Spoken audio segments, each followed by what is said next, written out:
So, I'm going to give you guys a snapshot into my life yesterday. Just a smidge, okay? I do a lot of radio. And by a lot of radio, you hear the guys talk about here, I do more radio in some days than most people do in basically a week. Got up yesterday at 3 in the morning, did my stuff. By the time I got in, ready to do my second, so this is my 6 hours here of radio, we had the minutes. We flipped the switch. We got a little thunderstruck. It was thunderstrucken. So I knew I had to go home and update all of my national show for the West Coast audience. And I thought, okay, I did that big time. I mean, I updated the hell out of that. By the time I got that done. Well, how long did that take you to do? 2 hours, hour and 45 minutes. So not an insignificant amount of time. No, it wasn't like 5 minutes. By the time I got that done, and we were putting it all in, there was a ceasefire. And I found that in the middle of my live that I have to do that I do on a daily basis. And at this point in time, you know what? I have no idea what the hell's going on. What I do know is Trump is hilarious. And that was ever present today. You didn't hear the news? No. Israel and Iran have agreed to become one nation. That's right. I'm waiting for it. I will, I was asking, like Brian's like, do you think this will work? No, it's not going to work. It's not. It's not. You know what I tell, though, with Trump? He's over it. He doesn't want to hear from Israel anymore about all the things you got to do and how we have to have regime change. He doesn't want to hear from anybody. He wants to just get this done. It's like, you guys are children. Stop it. Stop it. Enough. And that was the thing that was, hilarious. Just sitting there. And it was funny because when this went off today, the sound of Trump being, first of all, apparently you can only ever do press conferences now in front of, I don't know, large, huge traveling machines. Are we not working over here? You pushing the buttons? It ain't working? We basically have two countries that have been fighting so long and so hard that they don't know what the they're doing. Do you understand that? I also said to myself, hey, Phil, who's my other producer, I said, Phil, we should just play it. Says, it's the president. They're not going to get us. We can't get in trouble. That was the president right there. It's the president. He's like, no. I said, all right. But you could see in his face, he was done. He's like, I'm done with this. Right? This was Saturday. It's Tuesday now. You guys need to stop. Now, I will admit, reading the Truth Social post about how the thing was going to break down, I was, okay, for these 12 hours, you guys can apparently still continue your missions. And over here, you guys have to stop. But then at this, it has to stop. And then they both pointing fingers going, you did something. You did something. No, you did something. You know what we got? You're a stupid head. No, you're a stupid head. Basically. Because that's what it feels like. At this point in time, that's what it feels. And I love the fact that Trump came out and he's over BB and the pushing. Look, don't change the field goal post anymore. You said it was because of nukes. We did what we were supposed to. Then you hear regime change. And by the way, I have heard from a lot of people out there who are pushing for regime change, which is insane. Which is absolutely insane. Well, Chad, we should have regime change because we did it with Japan and we did it with Germany. Okay. Did we have troops there? Because regime change, that comes with troops on the ground, and that hasn't gone well for us. And we had to use a couple of really large bombs to do it in Japan. Yeah. I mean, but from like a perfect example from Japan, 46 to 52, we were there. Are we going to be there for that long? Do you want to be in Iran for 6 years? Are we going to? Is that what we want? When everybody brings this up, I try to tell everybody, this is what happens. They're going to start pushing this stuff. And, man, I got a ton of it yesterday and today. How dare you? You're anti-Semitic. You hate the Jews. I'm like, do you guys have anything better? You're like the left when you're like, you're racist or you're homophobic. Meh. Good God. Good God, man. Ken, do you have True Social open? We're going to make sure Ken has True Social open at all times because you never know what could change at any minute. Within seconds, Trump could tweet out, we're out of NATO. We're into NATO. So, do you have True Social open? Are we good? Do you know anything? Have we changed?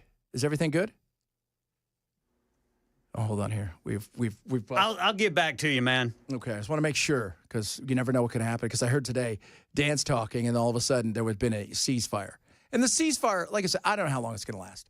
Could last a month. Could last 6 months. These things are the part of the problem with Iran. But and by the way, if you've never seen anything about Iran, go look at you. We all think that everybody wears the full beekeeper outfit. And that women walk 12 feet behind men. It's not what you think it is. It isn't. But when you're a dictator, there's always somebody willing to go rogue to prove their point because they don't want something. Regime change is what we're screaming in some places, and that is about, I'm still not quite sure what it's about. It's about making some people happy, but they're always trying to protect themselves. There's been, by the way, over the last several months, there have been millions of people on the street that would make the No King's Day look tiny for how pissed and angry these people are at this moment in time. That's where, if you want to focus on regime change, making sure those people have everything they need, the information they need, and the strength they need to push that forward.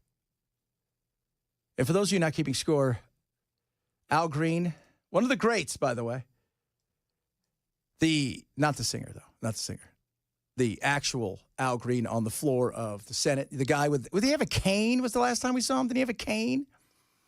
And he got escorted from the building. Well, he's introduced some articles. HRES 537 is a privileged resolution. HRES 537 has been filed because I believe that the President of the United States has committed an impeachable act. HRES 57 addresses abuse of presidential powers by disregarding the separation of powers, devolving American democracy into an authoritarian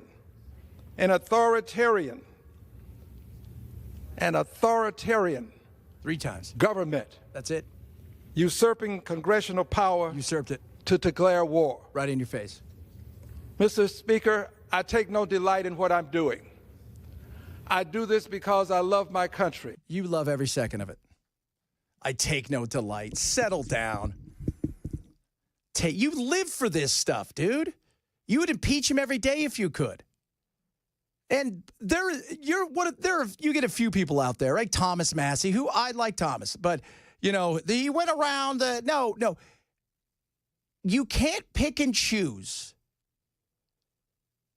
these situations by saying, well, we're going to go after Trump, but we allowed Clinton to do it, Obama to do it, Bush to do it, Biden to do it, Trump to do it originally, and now we're going to go after him. You don't get to pick and choose.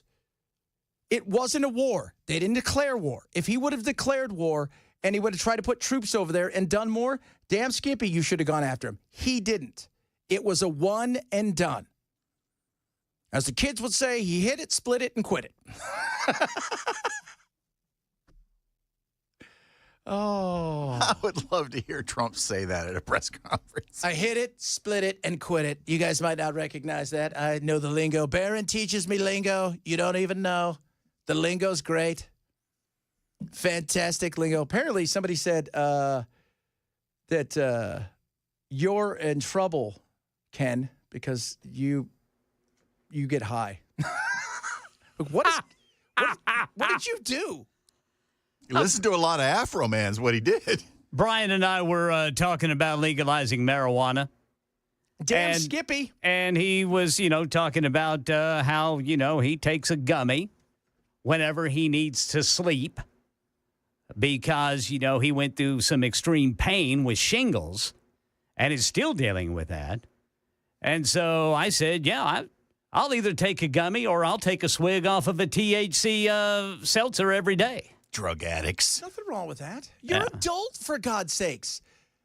I mean, it's not like I'm going, yeah, man. Oh, man, I waked and baked today, brother. It was awesome. Hold on while I shoot up this syringe of heroin. It's a gateway drug, dude. Like the battle going on in Texas, because I think that everybody, you know, we're watching with Texas, and Greg Abbott came out and he vetoed the THC ban. Yeah. I'm wondering, he might have got a bunch of pushback from veterans. Huge pushback from veterans. Huge. And on top of that, the THC business is massive there.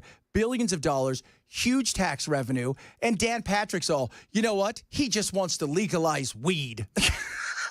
Wasn't it the lieutenant governor who was coming out with Dan all those Patrick, outrageous claims about what, you know, if you take gummies, you're going to die? So I know, Ray, it wasn't how you said it. This is what Ray said. Ken is probably getting his ass screamed at by the bosses for saying that he likes to get high. Oh. Well, yeah, man, I'm not going to lie. I do. You know what, man? There's nothing wrong with that, man. I like just sitting out there. You know what I'm saying, man? It's all, who cares? You're an adult. If you came in here high or drunk, it'd be one thing. You do your job, right? It's just so weird. Like, I hate it. Why are you trying to monitor everybody's life? Well, and they always go, it's the kids. And that was the thing yesterday. I watched a bit of Dan Patrick's not the sports guy, the 30-minute press conference. And anybody that was in a situation where they got killed or hurt by somebody who was high, they brought up. Never once talking about the devastation of the pharmaceutical industry.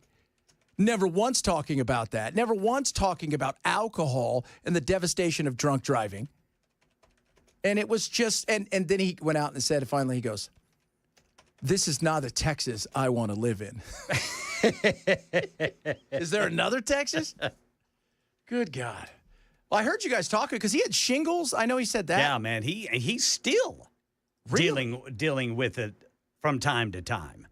Yeah, but he had it real. I mean, he was in the throes of it for an extended period of time 2 years ago. Man, I've never had the shingles. I've had the shingles, and obviously can't have a baby, never been shot, haven't been stabbed, but it's the worst pain I've ever experienced in my life. It was like I had it on my scalp, and it was like somebody had poured acid all over my scalp. My on-air partner in Phoenix is a hypochondriac and a germaphobe and all the things you could ever think of. He got shingles in the tiniest, smallest way.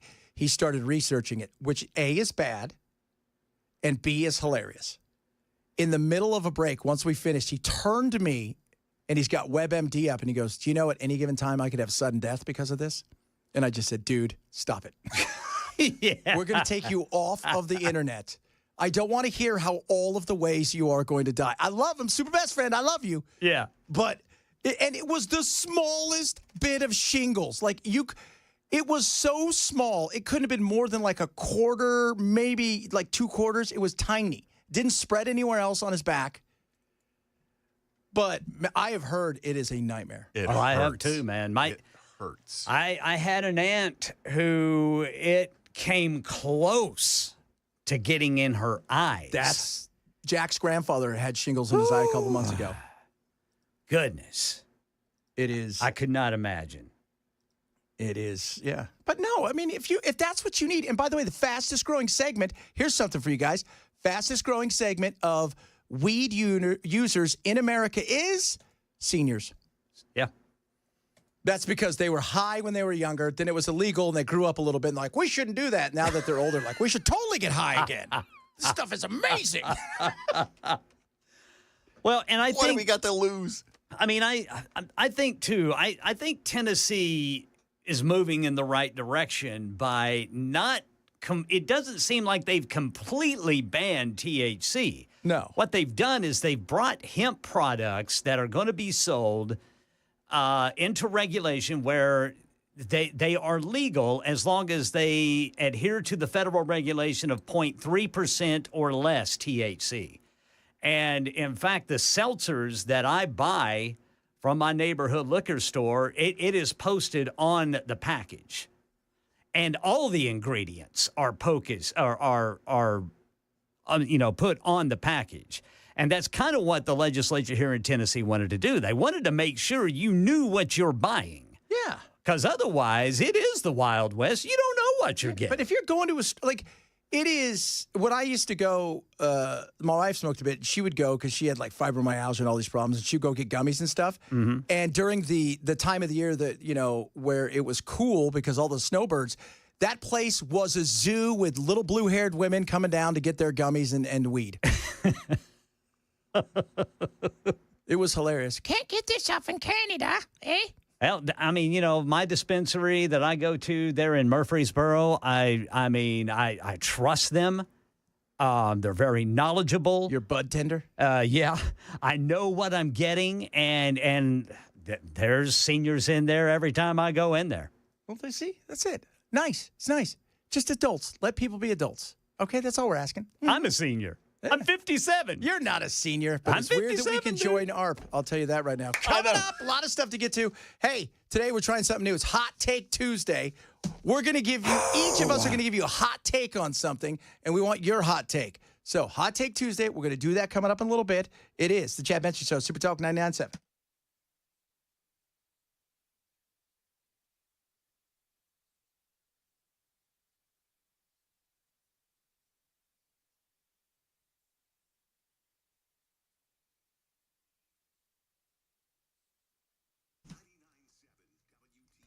Birch Gold, with all the stuff going on right now, with all the chaos and craziness, why not protect yourself with gold? Text the word Benson to 989898 today. Birch is going to get you out an info kit. They're going to show you what it is that they do.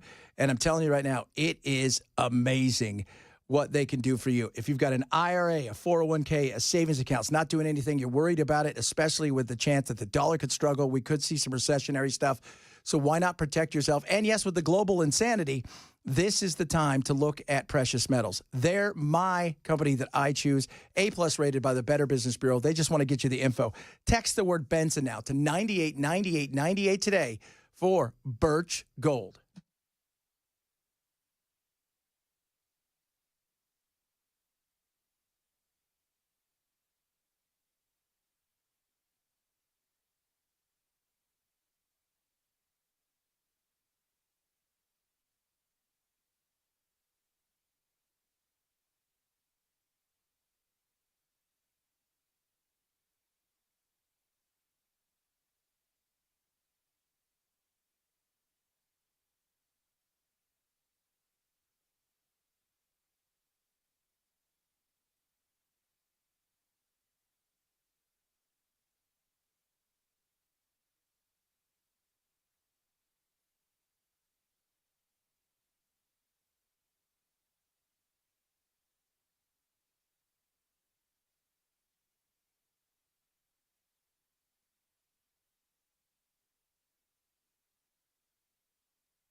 All right, guys, the Wellness Institute of Nashville. Your back is hurting. You are struggling. Dr. Ashley, Dr. Mitchell are ready to see you now. Yeah, that's right. $34 presidential special. As for your first consultation, x-rays if needed, and your first treatment. Why is that simple? 34 times they tried to get the president, and what did we get? Well, we got the big 47, and that's part of the offer going on right now. With this, you're going to get those x-rays if needed, a consultation, and they're going to show you how brilliant they are, and they're amazing. It's always say about bringing the back back. So what are they going to do? They're going to build a plan that's right for you and your back to get your back back. Maybe you've tried other places. Well, this is the best, so stop with the rest. Get over to the Wellness Institute of Nashville. Simple and easy to do. Call and schedule today. 615-246-5009. 615-246-5009. Or check them out at painisbad.com. Well, President Trump says the ceasefire is holding up. We've got this story and more coming up at 12:30 on Super Talk 99.7 WTN. Of course it's holding up. It's been almost 20 minutes. I was like, it's good. We're doing ceasefire. All right. Oh, it's over now. Okay, they're fighting again. Okay, now it's on. Okay, it's on again. So the ceasefire, it's broken again. So where are we? We don't know. Some people have already left. That was also the other thing he said. Some of them were on their missions. So, hey, while you're here, might as well drop the bombs. And then they both accuse each other of dropping bombs on each other, which they both did. So there's a shocker. Not a shocker. This is our not a shock face. Ken, a lot of people have questions for you regarding the gummies you use for bed. Okay. What are they? They're just THC gummies. Nothing, you don't get anything like you don't have a special brand? Haribo? Well, the brand that I get, they're called Summit. It's Summit. And I don't know if it's a Tennessee brand. I think this may be Colorado where this comes from, but my dispensary has it.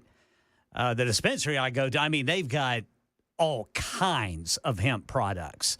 But the particular gummy brand that I get is Summit.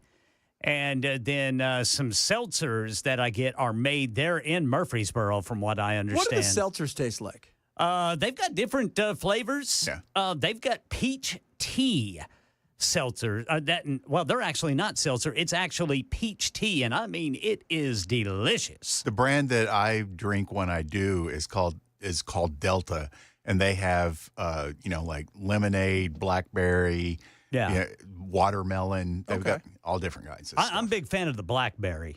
The blackberry tastes really nice. Okay, I'm drinking a little Red Bull right now. I got Juneberry. Juneberry. A little Juneberry, baby. Vitalizes the body and mind. And apparently, is this the one that gives you wings? Or was that Monster? No, that's Red Bull. Okay, I don't know which one gave us wings. That's how high I am. Well, guys, Red Bull's a gateway drug, man. It is. It is. We don't need to see Brother Chad Benson chemically induced. Hey, what's up, guys? Somebody wants to know, Murfreesboro, he needs a good dispensary. Which one do you use? Ask Ken where he gets his weed. This dude down the street, his name is Todd. I'm not doing that, man. They want to give me some money, maybe. Well, let me ask you. So the way it works here, like, what can you sell in a dispensary? Well, right now you can. I guess you don't have to adhere to the 0.3% or below federal allowable limit of THC. I think starting January 1st, you're going to have to, though, because Governor Lee has signed that bill. Okay. That puts the hemp industry and hemp products sold here in Tennessee under the alcohol beverage control, I believe. All right. See, I'm always curious about what's in, like, where you go to other places, and it's just, it's like a smorgasbord of stuff as compared to here where they're a little bit more stringent. It's not like going to Colorado or L.A. or something. Right. Because as for those of you not listening, I'm a teetotaler. I don't drink. I don't smoke. I don't even like taking aspirin. So I'm pretty much the boringest guy in the world outside of my Red Bull here, which gives me wings. Not true. But I don't care that you do. But I've always been curious about the difference between dispensaries here and elsewhere. Yeah. Here, I haven't seen it. I haven't seen them stop selling what they've always sold. What's going to go away here in Tennessee, from what I understand, is the flower or the bud, if you will, because whenever you light it, the level of THC in it apparently exceeds that federal allowable limit. It's like a cookie. It expands. Yeah. And you have to remember that hemp and marijuana are the same plant, but it's formulated, right? Yeah, it's how much THC is in hemp. Once it hits a certain level, then it's considered marijuana. Okay, see? And Bell would know because he cooks it up at his house. Coming up, little hot take. We got a lot of stuff to get to today. So much stuff. And I told Ken, I have the craziest, best audio of something that I'm like, there's no way that this woman exists. She does. Oh, she does. It is the Chad Benson Show, Super Talk 99.7.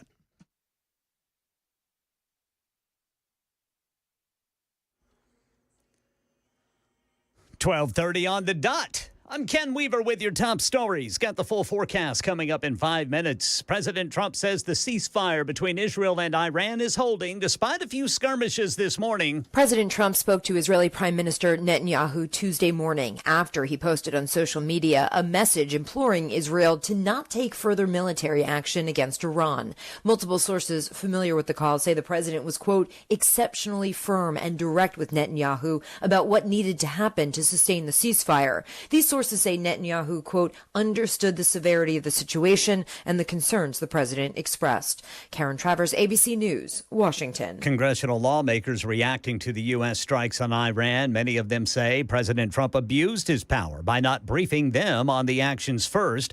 Some lawmakers also calling for Congress to formally approve any U.S. action in the region. Senator Tim Kaine of Virginia has put forth a resolution that would assert Congress's powers to do so under the War Powers Act.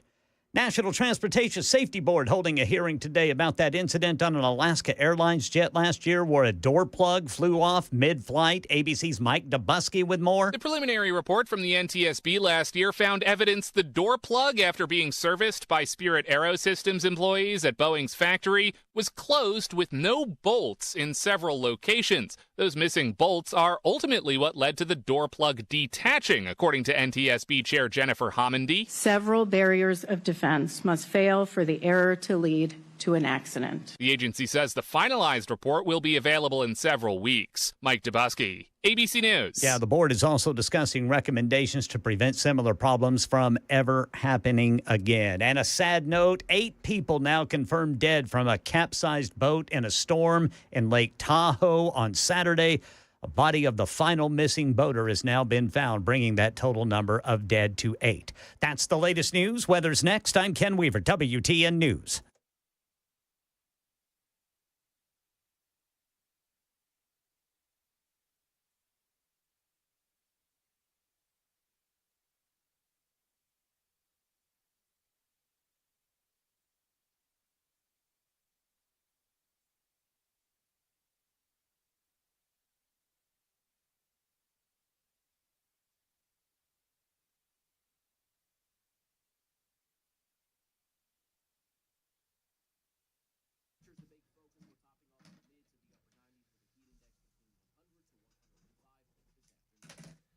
Burna, you're going to want to go over to Burna right now and check out the awesome launchers they have. So Burna, think of it, it's looks like a gun, feels like a gun. It's less lethal.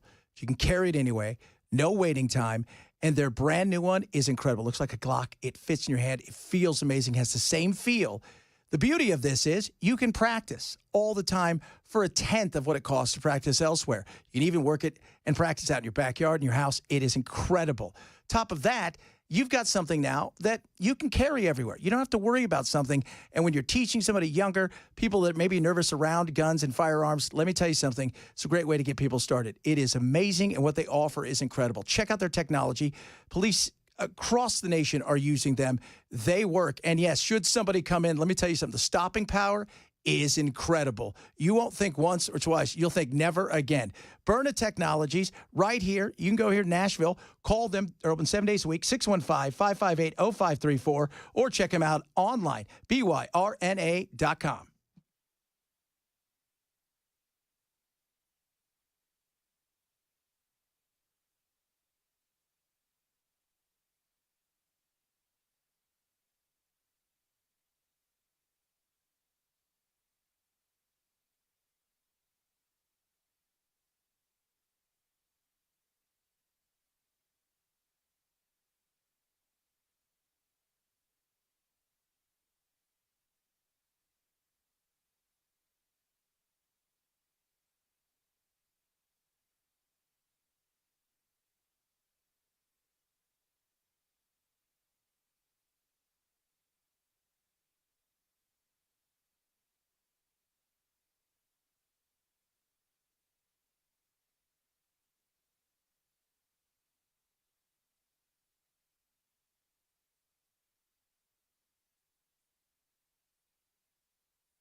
There's a primary today going on in New York people are paying attention to.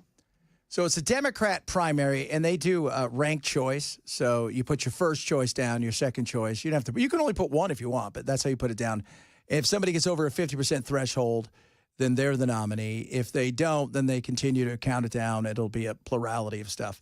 But you've got Cuomo, right? So Andrew Cuomo used to be the governor. Then he killed a lot of people during COVID. I mean, old people. I mean, he didn't do that for real. And then he did a bunch of other stuff that was shady. Taking on a guy who is Mondani, who is a socialist. And that dude is pulled even. And they think it's a dead heat in New York. And this guy's not like a socialist. Like, who was the wackadoo? Bill, the guy before Eric Adams. Oh, de Blasio. De Blasio. Not that. I mean, this guy's a serious 30-year-old uber wackadoo socialist who wants, his goal is like, we're going to have community gardens and everybody's going to get. Oh, yeah. And state-run grocery stores. State-run grocery stores. That worked out really well for Russia. It does. And Cuba. That's the way he is serious about this. He's pulled even. And a lot of people are looking at this is a bellwether right now when it comes to, is this going to be something real? And I'm like telling my friends, it isn't, because it's New York. He's going up against somebody who, well, guess what? A lot of people that may even vote for them, their parents and grandparents were inside of a home that he stuck people in and then kind of played around with the numbers. But this could be a very interesting thing. A lot of people think this guy's the future along with AOC. I think this race is really indicative of some of the conversations that the Democratic Party is having more broadly after the losses up and down the ballot in November about how it decides to proceed. Should it lean more into trying to reach out to moderate voters or lean into progressive ideals? Should an elder statesman be the person to continue to be the person in charge, or should there be an ushering in of a new generation of leadership? This guy, isn't it? You just spent $20 million trying to figure out how to talk to men, and you found the least manliest guy you could find to try to talk to men? I mean, Tim Walz. I mean, we know it's hard to compete with that. That's Coach Walz. That's Coach Walz. Dude, I am so... Coach, I'm sorry. I forgot about that. You know what? Walz the warrior. The warrior. He is, too. That guy's a warrior. He led my paintball team to almost an undefeated season in Vietnam.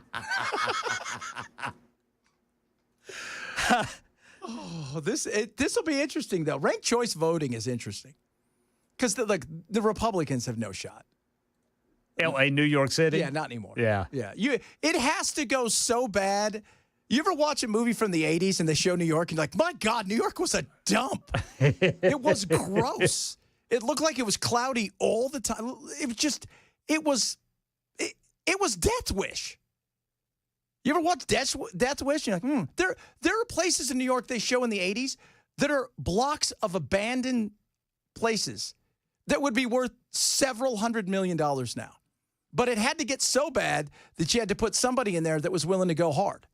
And that's usually if they come to a Republican. But I just think at this point in time, that ship has sailed. So the chances of that happening are slim to none. But today will be interesting. And if this is the guy. You guys were talking, I heard you and Brian talking about that dog. Idiot. Yeah.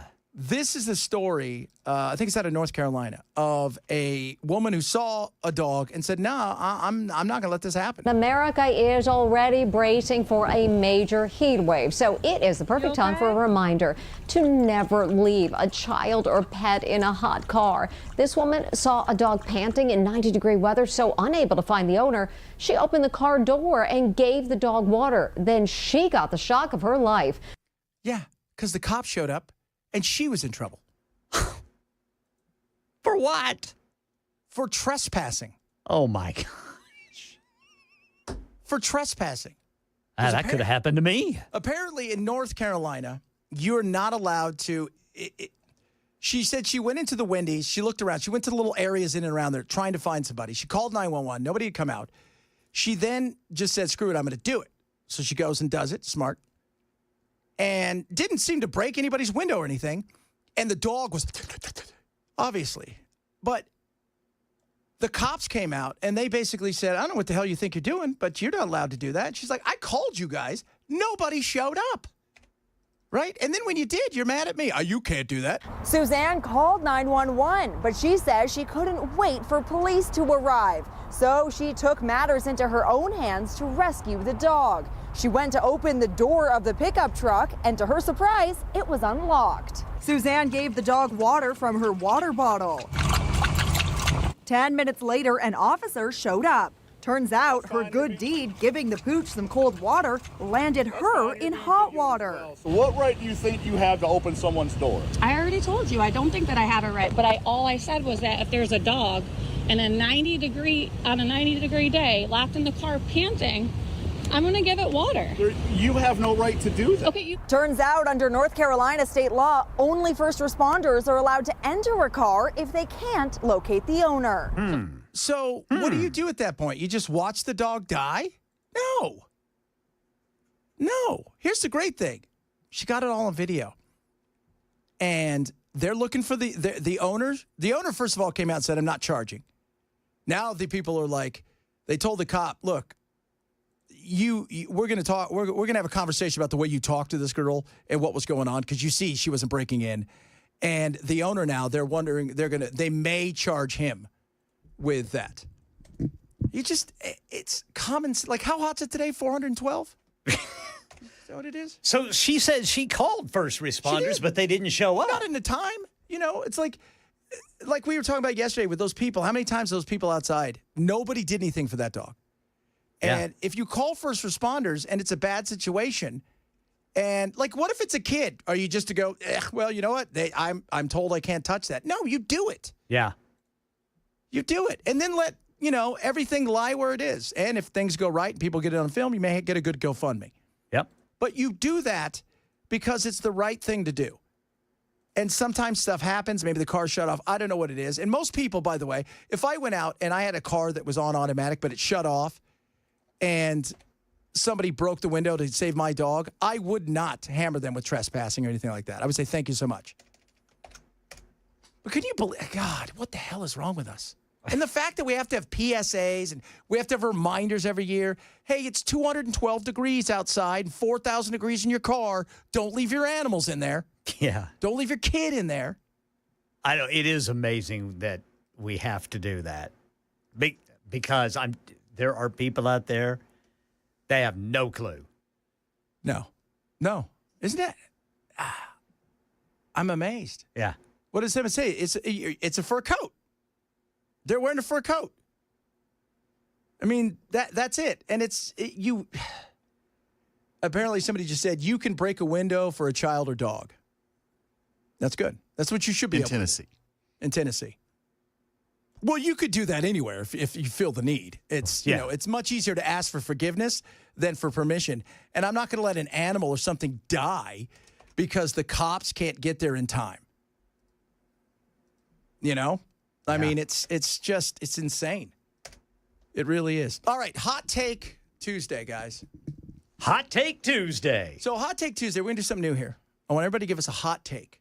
So what a hot take is, like, you don't like, I don't know, you don't like, I said earlier, bubble gum or puppies, whatever, something like that. Like, I've never liked puppies. They're stupid. I hate them. Whatever it is.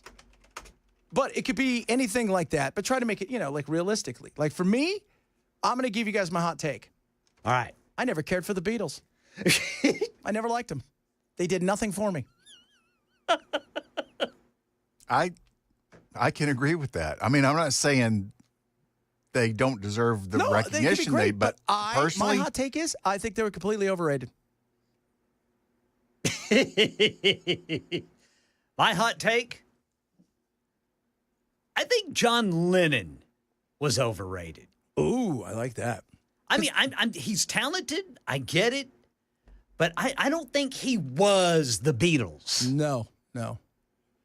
I think because of his weirdness and a bit of that stuff, and he could work with Paul, but Paul was the driving force of that in the business side. All right, what's your hot take, Bell?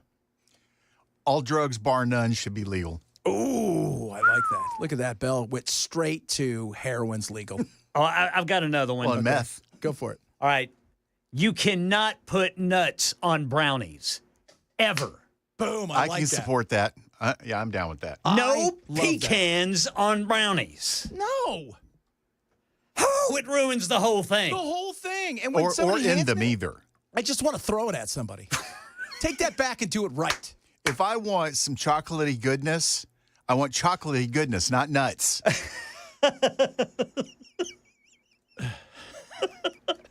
Chocolate goodness. I want heaven and chocolate, baby. This ain't it. Oh, I love that's a hot take right there. So we got the Beatles. I never thought the Beatles were any good. By the way, several of you are chiming in on you weren't a fan of the Beatles either. I watched, like my dad, Breakfast with the Beatles, that big show on Sundays, and all that stuff, growing up. And I just thought, they don't do anything for me. And when they did get experimental, it's only because they were high. Right? Yeah. And you can tell when it's like you listen to early Beatles. Yeah. And then you can tell whenever they apparently started using the psychedelics. Oh, totally. They're over there with Ravi Shankar. You're really awesome. Really? Bing, bing, bing, bing. Oh, shut up. You and your stupid outfits. You guys grew a mustache and your hair long. Settle down. You're overrated, right? You were just a little bit better than the Herman's Hermits and beat them here by like 6 months. Otherwise, I'm telling you now, it would have been a bigger song. There's a kind of hush, yeah. So, to your hot take, are you a Rolling Stones guy then? Because there was always that competition of, are you a Stones fan or are you Beatles fan? Stones were hard. I like the Stones better than I like the Beatles. Me too. But I it's do not too. like I love the Stones. Right. But of the two, I love the Stones. And I'll say this right now. I think AC/DC blows them all away. Yeah, as a rock and roll absolutely. band. I think Led Zeppelin crushes them. And I'm not a huge Zeppelin fan, but I look at Zeppelin. And this is not taking away their music ability. Sure. Not talking about. It's like I could look at Taylor Swift and think, she's got all kinds of talent. I don't have to like her music. Right. Right. But I thought of all the overrated. My God, the Beatles just always got a pass. 0324 says, hope the Yellow Submarine implodes. Oh. Does that come out tonight? I think it's tonight. What's that? The documentary about the little sub that went to hell. Remember, and it all imploded? Oh, my wife watched something on that already. Yeah. I think it's already out. Oh, it was on Netflix. Because I knew it was coming out on Netflix, yeah. Yeah. So that's my hot take is they weren't very good at subbing. Yeah. Oh, but there's a hot take. What's your hot takes? By the way, Brad just said it. Raisins are the seeds of Satan. Oh, yes, sir. I agree. Oh. Satan's seed. Satan's seed. I agree. No nuts on brownies. Somebody says that's because walnuts are better on brownies. Sandra, stop it. Spaghetti and chili? Oh, I do like spaghetti and chili. I can do that. So, Pink Floyd. Oh, I thought Pink Floyd was way overrated. Oh, God. They were at least started high. Well, Sid Barrett went a little too far. Yeah, they at least started there. You know what? I never had a problem with Pink Floyd until I started working in radio. And then when I was at KDF, we played them and a handful of other bands so much that I was just like, okay, enough already. Like them and Skynyrd and Zeppelin. After a while, it's like what? enough. Here's something too. This might hurt some people's feelings. You can't say that, Brother Bilal. Not about Leonard Skynyrd. Yes, I can. And I did. You know what? Rush? Right? Like who are I do like me some Rush. They're every uncle's favorite band. Right? I like Rush. I like Rush too, but it's like one of those bands that's like untouchable. Neil Peart's the greatest drummer in the history of mankind. You can't argue with me. I always want to call him Estelle Getty, but that's not his name. I like Geddy Lee. Geddy Lee. Yeah, I mean, a Rush song. They're just one of those bands where you can hear one note, one riff, and you know it's them. And you definitely know it's them when you hear Geddy. Oh, God. Oh, absolutely. It's the voice, right? It's like the same thing with Queen. You knew who that. I mean, you knew exactly what was going down. Yes, sir. So just let you guys know that. My hot take, the Beatles sucked. They're well overrated. Bell is everybody should be able to do all the drugs they want to do whenever they want to do it. No. And Ken says nuts on brownies are stupid. And if you eat them, you're stupid. I threw that in there. I don't know if I'd go that far. You said it. So, I didn't say it. I just want to help you. We're starting to get some love on the thing. Spaghetti and chili is getting quite a lot. Asparagus is overrated. You know what asparagus is? Stupid, like Yes. the Beatles. Well, and it makes your pee stink. It does. It's terrible. It's a horrible thing. Although- Don't eat it, right? Eat brownies with no nuts on it. Take all the drugs you want and don't listen to the Beatles. But if you're going to take the drugs and you're going to listen to the Beatles, you better take those drugs. That's all we're saying. I do like crispy asparagus. Asparagus. Oh, my Lord. We're having fun on this Tuesday. Guess what? We'll be back in a little bit. It's Chad Benson, Super Talk 997.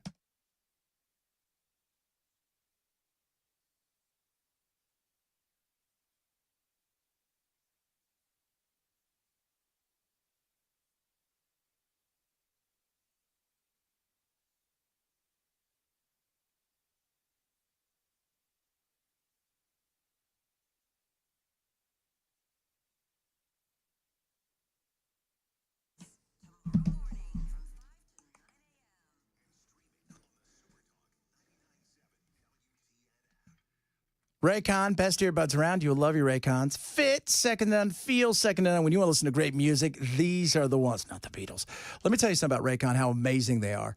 8 hours of talk time, 32 hours of battery life. You have a 30-day happiness guarantee, active noise cancellation, multi-connectivity, fast charging, and so many more things, including great sound modes. Like you want awareness mode, so if you're outside, you're like, check it out. I'm aware of all the things going around, but I can hear my earbuds. Maybe that isolation mode where you only want to hear what you're listening to, nothing else around you. These things are awesome. About a third of other premium audio brands. Yeah, I'm going to save you 15%. I can keep going if you want me to. You do.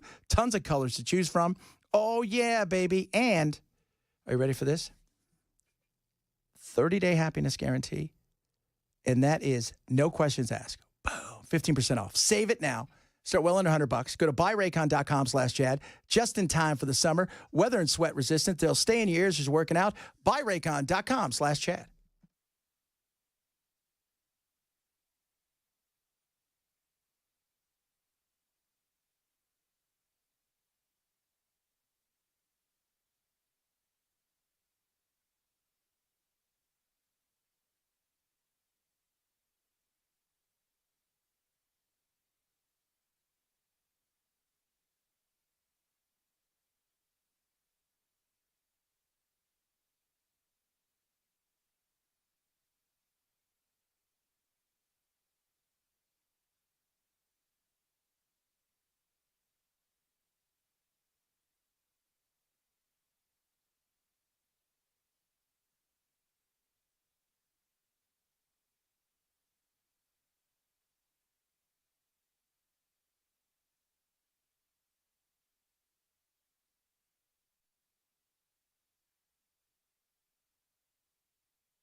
Air Force One is wheels down in the Netherlands for the NATO summit, and Amazon is going to start offering same-day delivery in small towns. We'll tell you about it at 1 on Super Talk 99.7 WTN. A lot of hate for Bell on the text line. Apparently, Bell, I get what you're saying. You were over Leonard Skinner because of how much there was played. Same thing with Pink. It's like eating too many donuts, which is not possible for me, but for others, I'm not saying they're good or bad. I'm just saying after a certain point when you have to play and you have to listen to it 8 hours a day, 5 days a week, you feel like, oh my God, I need a break. Yeah, I get it. Were you a fan pre that though? Oh yeah, I still like the music, but now that I can choose when I hear it, it's much more enjoyable. That's good. That's good. No pineapple is a hot take. I don't think it's a hot take, man. Pineapple sucks. On pizza? Who did that? Oh, the Canadians or the Hawaiians or somebody. Somebody on an island somewhere. It was out there in Hawaii. Hawaii? Yeah, I'm not a fan of, you know what I don't like too? Bananas. I hate bananas. They're stupid.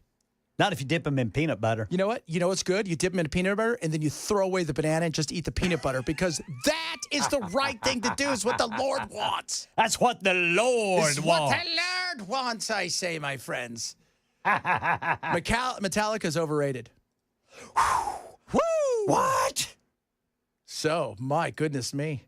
Son of a biscuit eater. Rolling Stones, most overrated band ever. So, my goodness. Boy, I love this Hot Take Tuesday. Hot Take Tuesday, kids, right? Like, originally, Bell was like, all right, I'm going to tell everybody the truth. I hate puppies. I'm like, dude, you can't tell everybody you hate puppies. Right? Even if you don't hate puppies, you got to say it, you like puppies. Because, that's it. Look, just in case you want to be elected one day, we saw that one lady really didn't like dogs, and now she is apparently Barbie, Ice Barbie, or whatever she is. Well, dip them in peanut butter, too. Oh, baby. Coming up, hour number 2 of the program. What's your hot take? We gave it today. Mine, the Beatles. I think they're overrated. Not a fan. Bell, drugs should be legal for everybody. And our good friend Ken over there, the weather wizard, said, no nuts on stuff. It is the Chad Benson Show, Super Talk 99.7.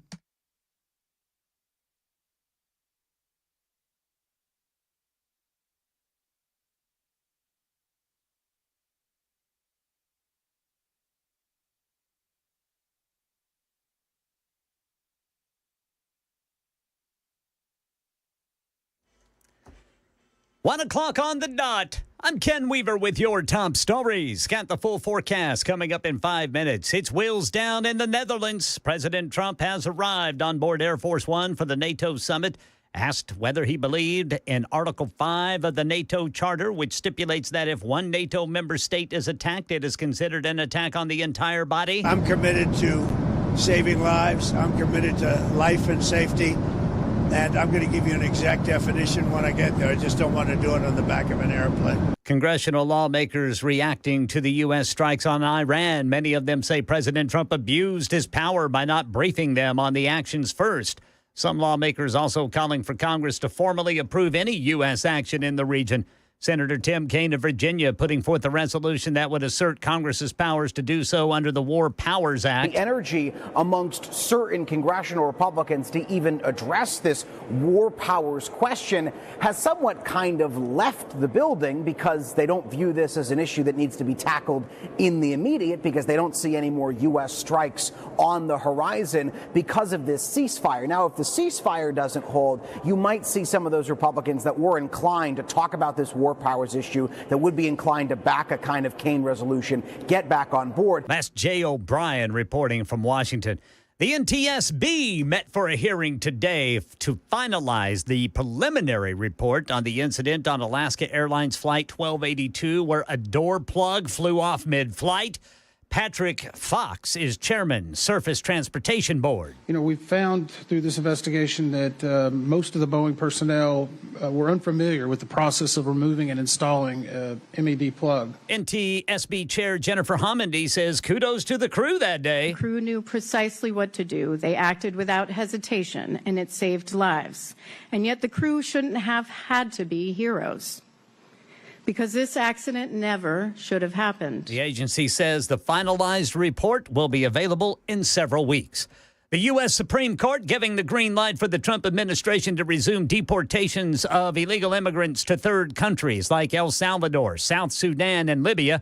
We get more from ABC's Devin Dwyer, who says the court's 6-3 majority didn't explain why. Lifted a block, said these can move forward even as the litigation continues, but there is some dispute right now as to whether the Supreme Court's decision applies to the men that brought this case. They are currently being held in Djibouti. They were on their way to South Sudan. They simply want a chance to raise some concerns about their history and background, headed to a country with a record of violence and a track record of torture. Amazon says it's going to start offering same-day delivery to small towns where shopping for products can be a challenge.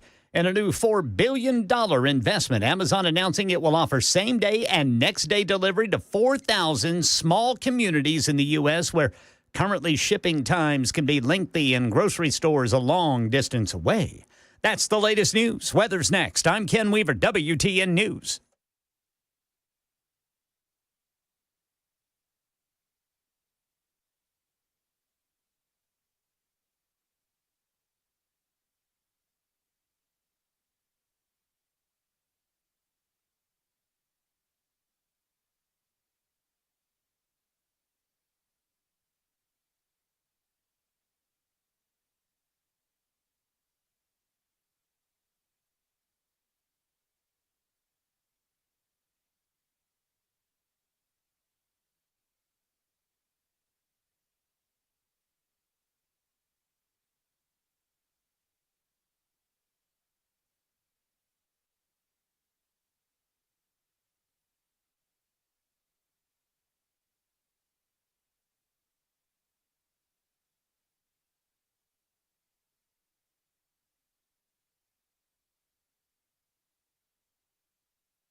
Thunderstruck, baby. Trump lands in the Netherlands, Holland. Hello there. He's going to go right to the red light district. Take me to the red light district. He came to the door of Air Force One and immediately grabbed a white ball cap with bold blue letters, USA. Look at that. You can find this on my site. One size fits all. I just want everybody to know who's running the show. Just want to let everybody know. By the way, it's also all money goes to charity of TrumpCorp.org. My sons are managing it for me. I don't know anything about it. We don't talk about money. Oh, man. Oh. I do love that about him, though, just putting on that USA hat. He is. He loves it. He is unabashedly pro-American, pro-capitalism, he's pro-Trump. He is. Nobody loves him more than him. He love him some him. Do you remember who was the football player? Was it Terrell Owens that said, I love me some me? I'm like, that sounds like something T.O. might say. I love me some me. I'm like, you know what? I like that. We need a little. Everybody needs a little bit more of I love me some me. And Trump dropped it today. You could hear the frustration in his voice when he came out and said, We basically have two countries that have been fighting so long and so hard that they don't know what the they're doing. Do you understand that? Do you understand that? I love it. That was Trump. In a nutshell, that's Trump. Yeah. I want some blankety blank peace. GD it, get me peace now.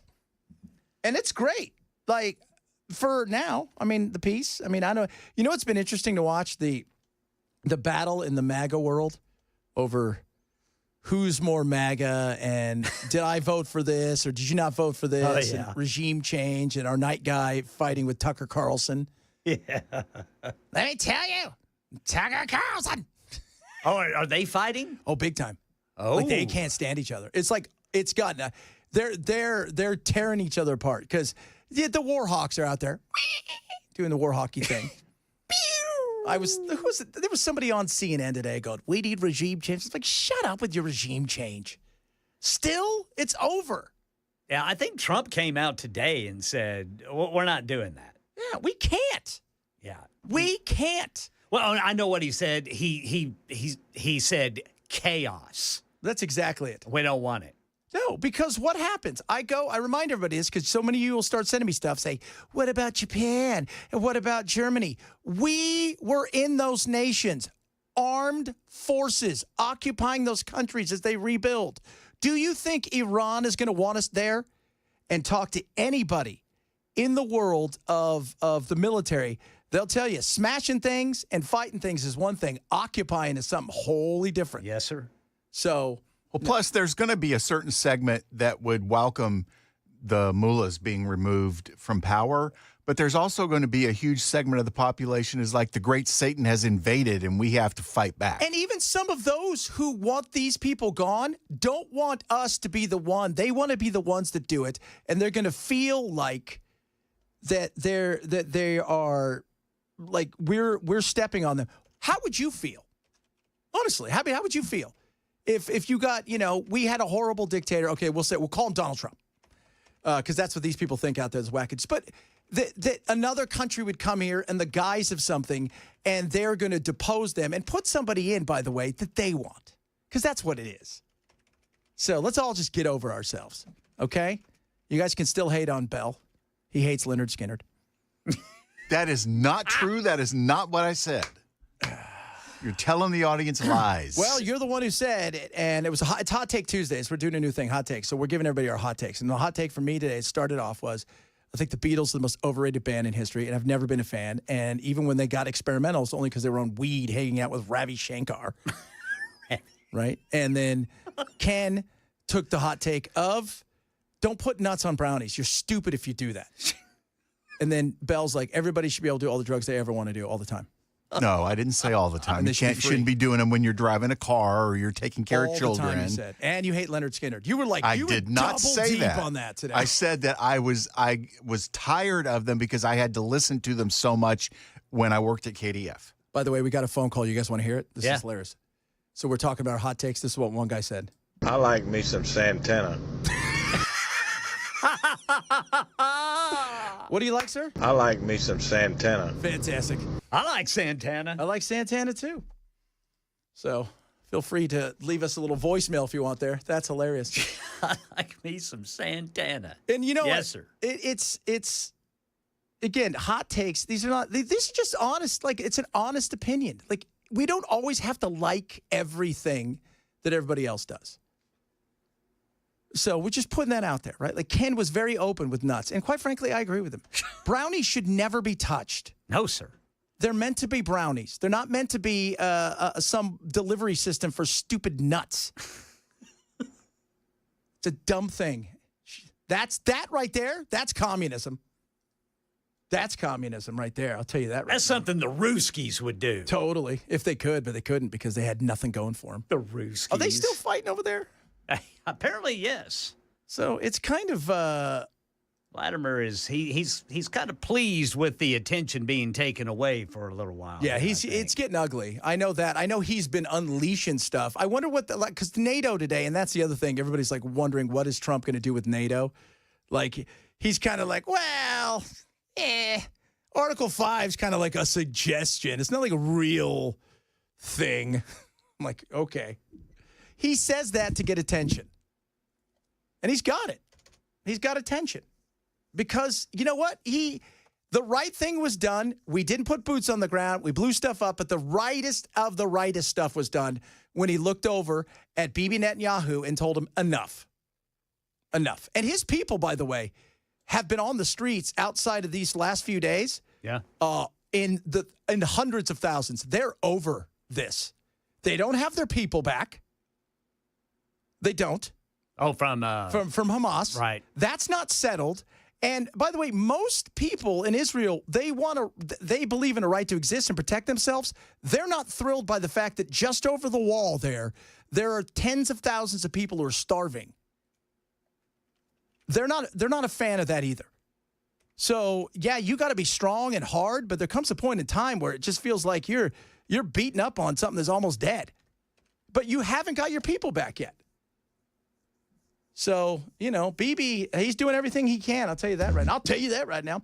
So, Ken, let me get this right about the immigration thing. Yes, sir. We can now send people. Do we spin a wheel and just find out what place we're sending them, or how does this work? The justices did not explain. Because you and I have talked about, okay, you want to send people like the Venezuelans, Tren de Agua. Okay, you're a gang member. You go to El Salvador. You've not broken a law in El Salvador. Why do you have to go to jail in El Salvador?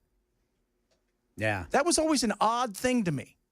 Well, I think that was supposed to be for the ones convicted of crimes here. Was that it? Yes, but as we see, apparently there's a lot. Not all of them have been convicted. Or even charged. So, you may have come here illegally, but, for you to be sent back to where you came from. But if you snuck here from Venezuela and you weren't part of Tren de Agua and you got picked up in, the rays of an apartment building, I don't know if you should have your head shaved inside of a hardened criminal place for the next 25 years with no due process. Yeah, and it doesn't say, where in these countries they take them to. It just says to these countries. Oh, my God. El Salvador, South Sudan, and Libya. Libya? That's interesting, isn't it? That is a way interesting thing. And are we sending people back to at least continentally where they're from? Or is it just like, where are you guys from? Okay, so you're from Kosovo? Okay, we're going to send you to Africa. And then the Africans, where are you from? We're sending you to Central America. Because I know those other guys that brought this lawsuit they were trying to send them to Djibouti. Yeah. As you do. They're in Djibouti. Oh, the Djiboutis. Now, are they getting put in prison there? See, these are things I don't know. I'm not sure. I think those are all questions that need to be asked, but they can do it at least for now, which is that's going to be interesting to see how, and I'm all for let's get rid of people. It's working. It is. People are self-deporting. That's the biggest win he has is the self-deportations. And shutting the border down. Yeah, shutting the border. But as far as the inside here, yes, it's self-deportations. Yes. Because they're leaving in a hot minute if they feel like they're going to end up losing their job, not be able to work. Because we always say this: you'd rather be poor in your country than poor in this country. Well, right, unless you're from here, because then you can be poor and fat, or nutritional overachiever, big boned, baby. Oh my Lord, Mr. President, what do you think? That have been fighting so long and so hard that they don't know what the they're doing. I absolutely agree. I mean, I can't agree any more, It's just crazy. This president does not like war. No. He hates it. It gets in the way of business. Bingo. If he was a war hawk who got big money from it, he may like war. But he's not. He's a capitalistic businessman that wants markets open because you can't make money if everybody's not doing anything. What do you think of the Republicans and Democrats, sir? That they don't know what the they're doing. I agree. They don't know what the they're doing. And they're not going to. I'll tell you that right now, especially now because that big, beautiful bill. I'm so excited about it. I'm super excited. How much does it add to the debt? It depends on where you're looking. Probably, I would say somewhere between 2 and 4, maybe. Yeah, that's big. That's big, all right. That's big. I mean, I was telling somebody today, let's just say it's a 1 to a 10, right? So we know, remember the scale, guys? Like, she's a hottie, she's a 9. Or maybe girls, he's a 9, whatever. So a 10 being, Brooke Shields, Tab Cola running down the beach. And a 1 is not a pretty girl. This right now is about a 2.5. Like, she's got cankles. So they need to do something. And I think they will.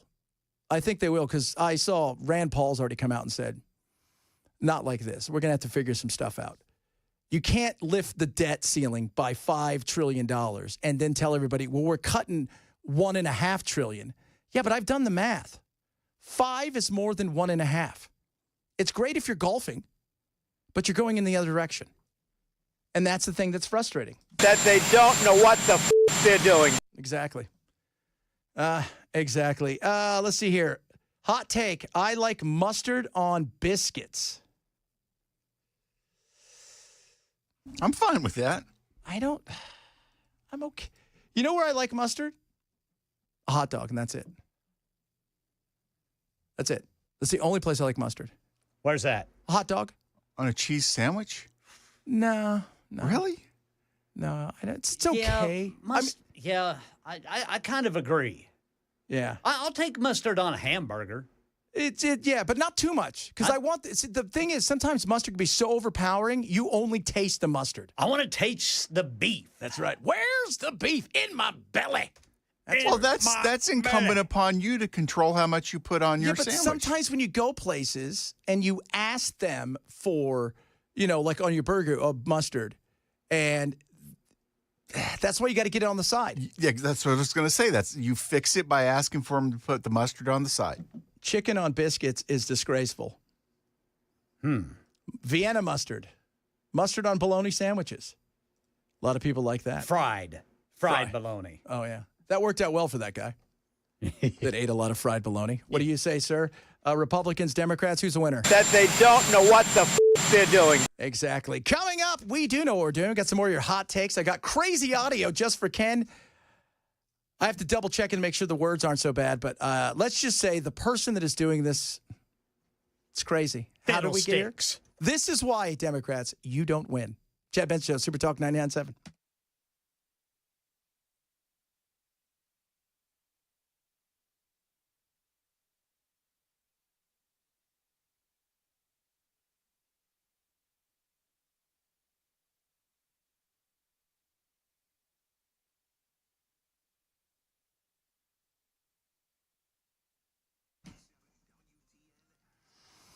Rough Greens, ruffgreens.com. Vitamins, minerals, probiotics, omega-3, 6, 9, all this incredible stuff packed into an incredible supplement that you give your dog on a daily basis. Your dog's going to love the taste. You'll love what it does for them. And I want you to do this. I want you to try a Jumpstart trial bag of this. It's $20 value. You get it for free. All they ask you to do, this is it, is cover the cost of shipping. It's that simple. So you get this by going to roughgreens.com/chat. It's a $20 value. You cover the cost of shipping, just a few bucks. When you get it, don't change anything with your dog's food. Leave it the way it is. Sprinkle it on once a day. Scoop a day. They will love the taste. You will love what it does for them. It's incredible. It's going to help with their aches and their pains and their joints. More energy. It's going to help with their skin and their fur, especially if they have allergies. It's going to help with their digestive tract, their heart health, their immunity, just to name a few. Try a Jumpstart trial bag of Rough Greens today. Get it for free. ruffgreens.com/chat. Roughgreens.com/chat.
President Trump on the ground in the Netherlands for the NATO summit. It looks like the Israeli-Iran ceasefire is holding for now. Not much time before that July 4th deadline to get that one big, beautiful bill passed.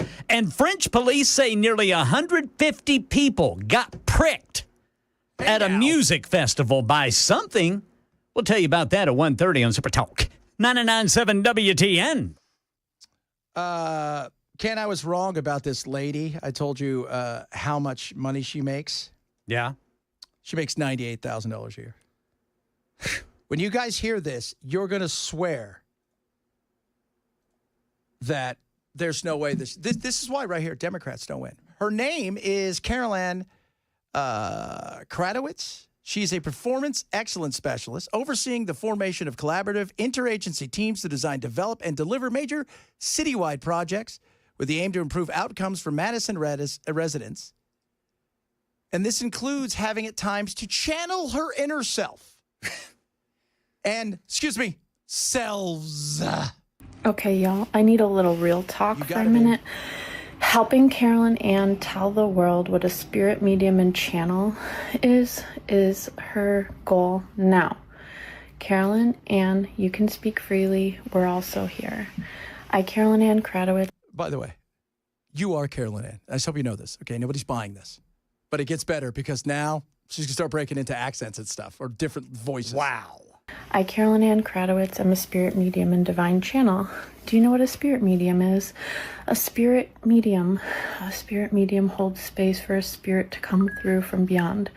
What is a channel, Carolyn Ann? A channel allows spirit to speak out their faith. So says Carolyn Ann's guidance team. Wow. So that's Carolyn Ann's guidance team. She makes $98,000 a year, people.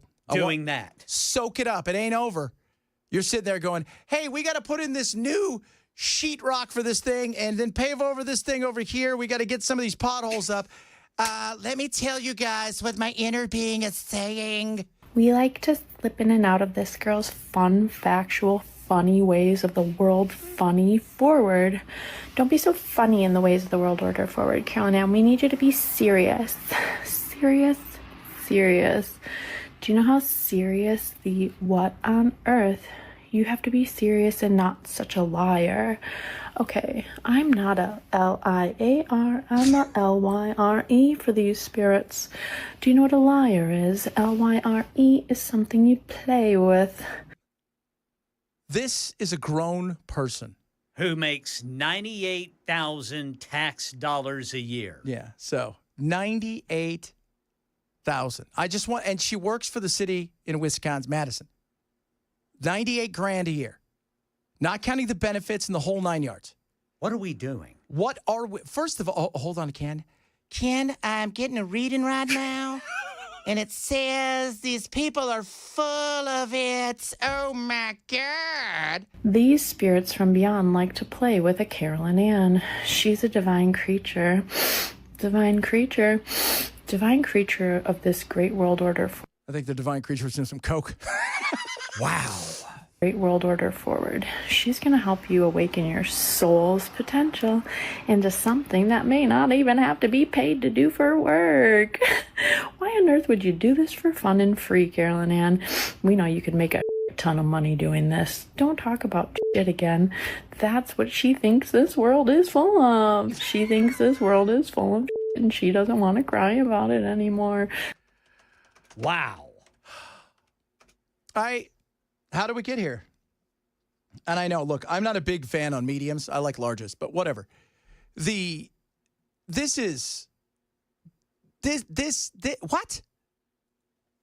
Like, how did we get here? Carol Ann, oh my God. Apparently she's been infested by a whole bunch of valley girls. Like, oh my God, yeah. Carol Ann. Yeah, somehow they made their way to Wisconsin. They did. They got out of the valley and went to the place where everybody gets drunk. Oh my God, you don't even understand. Wow. That is $98,000 a year. So if you're saying to yourself, self, I need to make more money. Maybe you should channel all of your inner thingies and get them out there and stuff. Uh-oh. Wait a minute. I'm getting something. Are you? I think it's Bill Fields. Oh, yeah. Tell Brother Bill I don't appreciate what he said about my friend Ronnie Van Zandt. He's up here with us. Oh, yeah. That's great. Oh, my Lord. Mr. President, what do you think of all this? That they don't know what the they're doing. He said it best. He did. Coming up, a lot of other stuff still to squeeze into. By the way, alligator Traz, it's coming. We'll talk a little bit about that. If you guys haven't heard the story, bunch of other fun frivolity, plus more hot takes, because people are sending us the hot takes. So far today, my hot take, I think the Beatles are... Bell thinks drugs are awesome, and you should do them in abundance. Not what I said. And he hates Leonard Skinner with Not a passion. what I said. And the hottest of all takes today so far is keep those nuts off those brownies. It's No nuts! Chad Benson. Oh, my God, it's the Chad Benson Show. It'll return after these messages.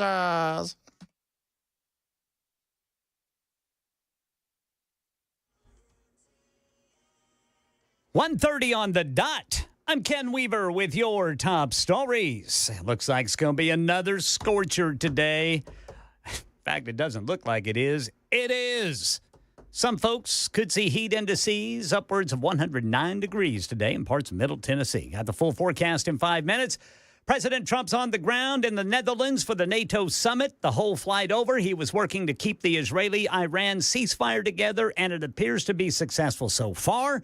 Israel reportedly ending its state of emergency as that ceasefire with Iran takes hold. But Ian Paddle says it was shaky early. Israel accusing Iran of violating the ceasefire. Iran denying it. But Israel already launching retaliatory strikes. The final few hours before the ceasefire were marked by multiple waves of attacks by both sides. Well, President Trump reportedly spoke to Israeli Prime Minister Benjamin Netanyahu this morning, told him not to take further military action against Iran. And ABC sources say Netanyahu, quote, understood the severity of the situation and the concerns the president expressed. Not much time for that July 4th deadline imposed by President Trump and Republicans to pass their sweeping budget bill, the so-called One Big Beautiful Bill. The Senate is now making some changes to the bill, and then the House has to approve any revised version. Even if the Senate does pass it out of that chamber, send it back to the House, and those Republicans are told, cancel your planned vacation next week. You are staying on Capitol Hill. You are going to vote, as Speaker Johnson told them today. It's very much unclear if the House is going to be able to really get themselves together and get this out of their chamber. ABC's Jay O'Brien. French police say nearly 150 people who were attending a music festival were pricked by devices that could have been syringes. It's not clear whether the syringes had any substances inside them, but police have arrested more than a dozen people in connection with the incident. That's the latest news. Weather's next. I'm Ken Weaver, WTN News.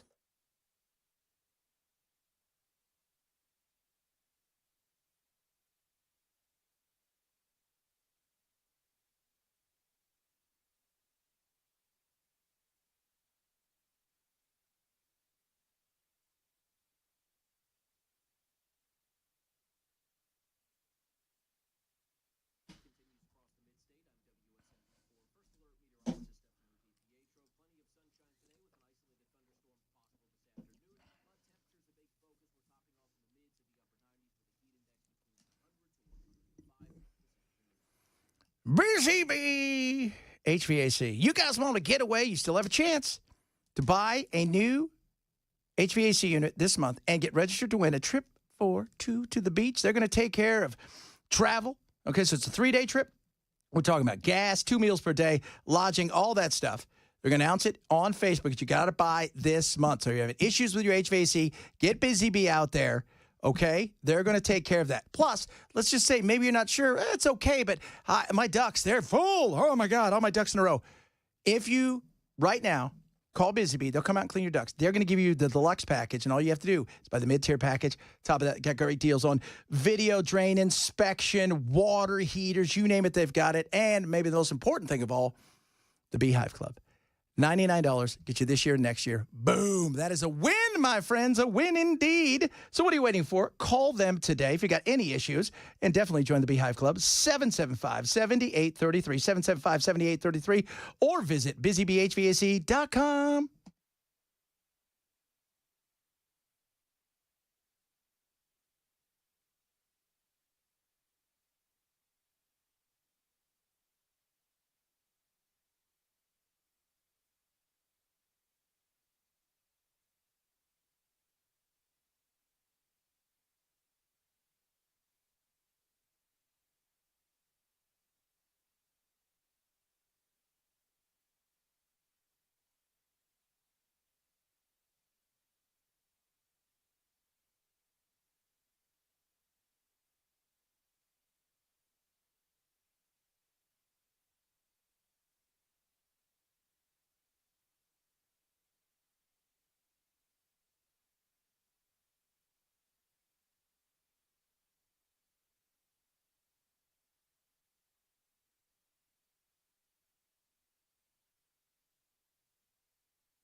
Satan knows Scripture better than some Christians, and for that reason should be respected because he has centuries of experience in deceiving and tempting people. Satan understands our human nature and our motivations. Satan has the power to plant thoughts in our minds if we allow it through ignorance. John 13:2, during supper, the devil having already put into the heart of Judas Iscariot, the son of Simon, to betray him, that being Jesus, Satan can possess non-believers as well. Luke 22:3, and Satan entered into Judas, who was called Iscariot, belonging to the number of the 12. Satan actually tries harder on Christians because Christians become his enemies when we accept Christ as our Savior. The best news, Christians share in Jesus' victory since he defeated Satan's power on the cross. John 16:33, these things I have spoken to you so that in me you may have peace. In the world you may have tribulation, but take courage. I have overcome the world. Man, Scan to learn more. It's my hot take of the day. You're so out of tune with music. Everybody has their favorite band, but more people agree the Beatles were the greatest band of all time.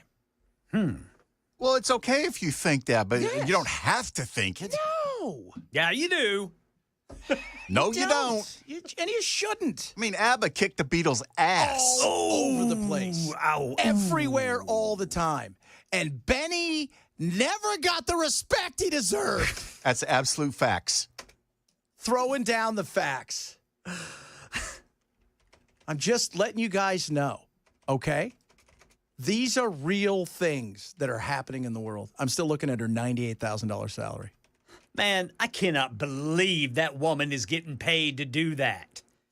I can do that. I can change my voice and pretend to be spirits from the Netherlands. From Holland? Oh, yeah. Hello there. It's me.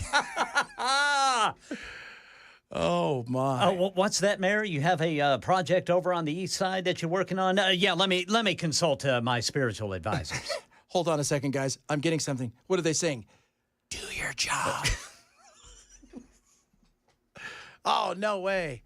The do your job guy showed up, guys. Uh-oh. Uh-oh.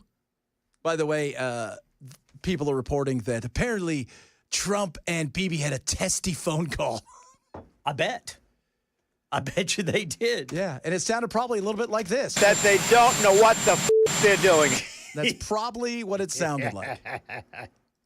This one's interesting. Jason just sent this in. Star Wars sucks. Oh, yeah. I told him he's cut off. He's not allowed to listen anymore. Are you a Star Wars fan? Oh, yes. Or are you? Dude, I remember, I still to this day have memories of seeing the movie in the theaters when I was 10. I never saw it in the theaters. You want to know why? Because my dad maybe wasn't always an honest person. That's what I'm saying. We got it at home the weekend before it came out on VHS. We also, my dad's buddy had bootlegs of everything. And so we got, my dad bought, I saw that movie probably 1,000 times. We had it at home. And I don't know why. And his buddy who got it, he ended up going to jail. You want to know what he went to jail for? The Rose. So they were bootlegging movies. Yeah, but it was perfect bootleg. There wasn't like, it was perfect. Yeah, yeah. I saw Empire Strikes Back in the theater, but I also had a biology teacher who knew a guy that made bootlegs. And one day when he didn't want to bother teaching, he brought in the VHS copy of the bootleg and showed it to us during that day, and the next day we watched the movie. See, there you go. That right there is how you do it as a teacher. It's an honest person right there. Oh, my Lord. Star Wars sucks. I don't... I love Star Wars, but people who hate it, I get it. I understand why they do, but, I mean, they hate it. Yeah, they do. Right, because everybody throws such a fit about it. What's better, Star Wars or Empire Strikes Back? I liked... I got to say I liked Star Wars better. I think you have to take into account that one is the genesis of something, and then the Empire Strikes Back is that cliffhanger just sucks you in, and you're dying for the third movie to come out. So yeah, because everybody always kind of said the Empire was the better of the movies, of the first three. I think maybe technically Empire is a better movie, but Star Wars just being the seed that started it all is, I mean, to this day, I remember seeing it in the theater. You know what I liked about Star Wars? When he was out killing animals for no reason. Oh, yeah, I go outside and shoot these animals with this. Well, that's sadistic. Was Empire the one where they cryogenically froze Han Solo? That's right. Yes. Yeah. And that's the one where Luke got his arm cut off, right? And Walt Disney. It wasn't cryogenically.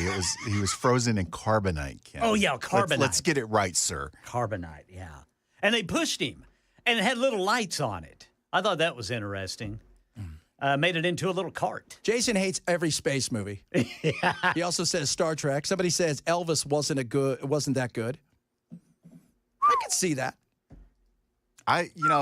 For not being of the times when Elvis was like really big, I am a huge fan of Elvis. I love the variety in his recordings. Yeah, I like Elvis.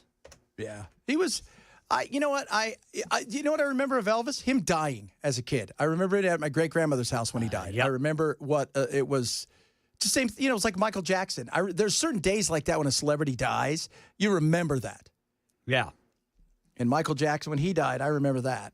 Prince. I remember my dad coming home and telling my mom he had died, because back in the day, if you weren't watching the news, you wouldn't necessarily know it until either the news came on or a newspaper came out. But my dad had heard about it at work and told my mom, and she was like in shock. Yeah. Like, how could that happen? He seemed like he was in good health. Fried peanut butter. And you know what's weird, too, is when you realize how young they are and you realize, wow, how much you've outlived them. Yeah. Oh, without a doubt. Yeah. Because he died when he was 44, right? 44, 42, something like that. I mean, you think about, I'm 39, whatever. Shut up. So, but if you think about it, like I'm 50. So let's say I'm around there, okay?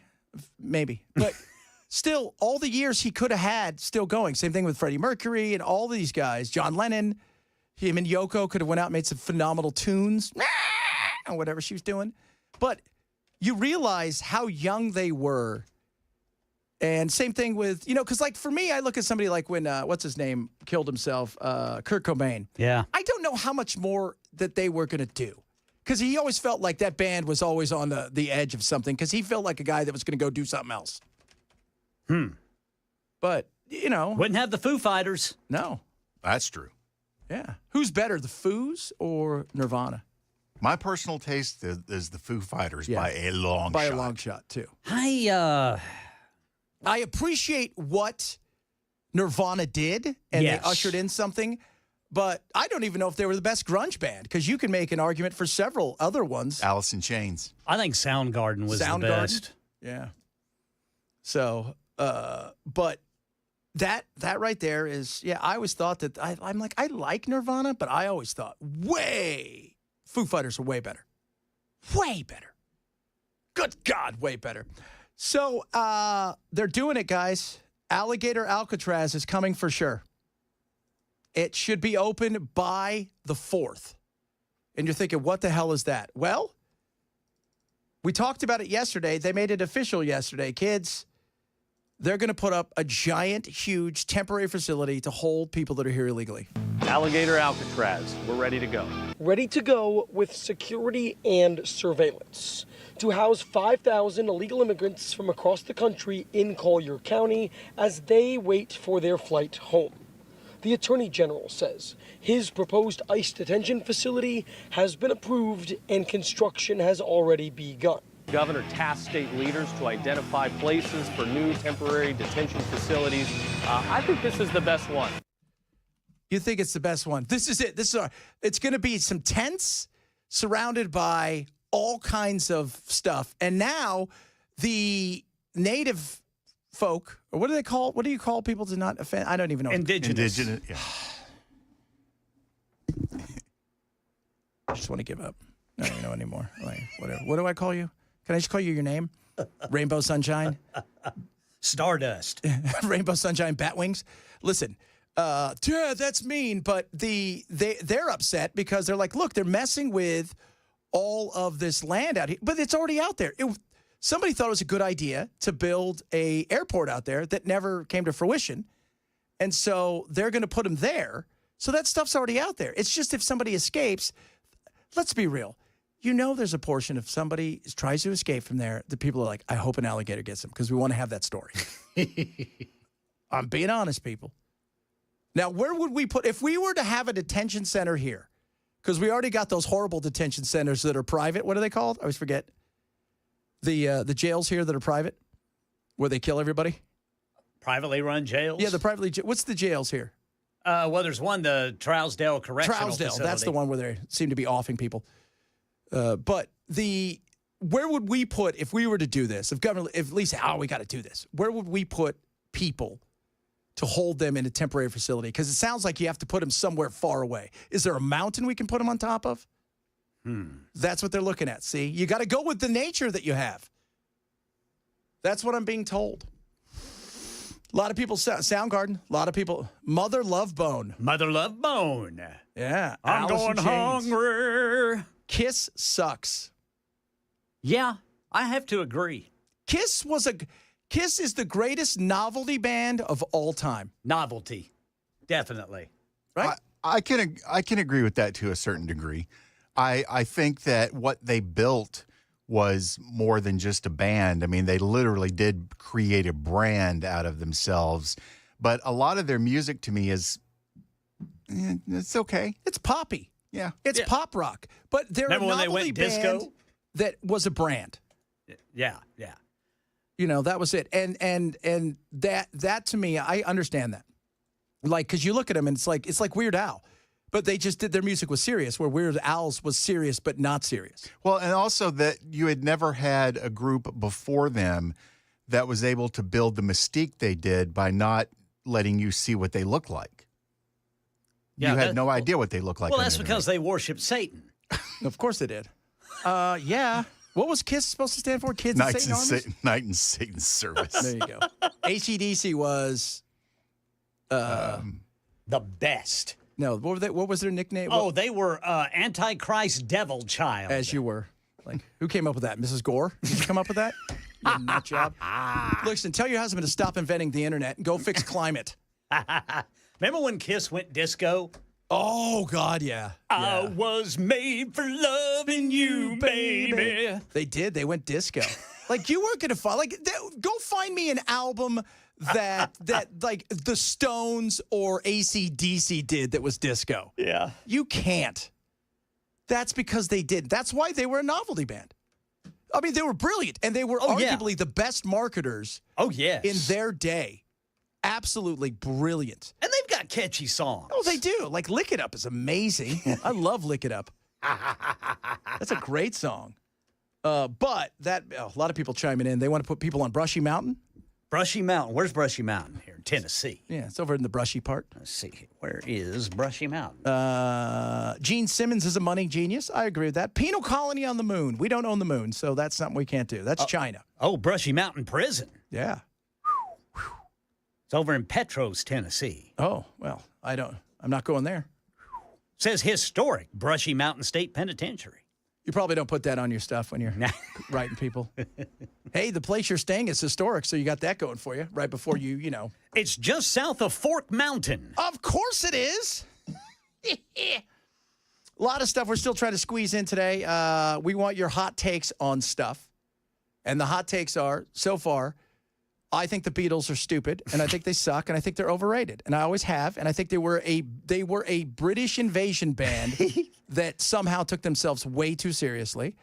I think the fact that Bell doesn't like puppies, hates Leonard Skinner, and wants everybody to do all the drugs they want all the time was a hot take. It was a lot of hot take. The only reason anybody would ever listen to Leonard Skinner is if you're on drugs. Oh, yeah. And Pink Floyd, too.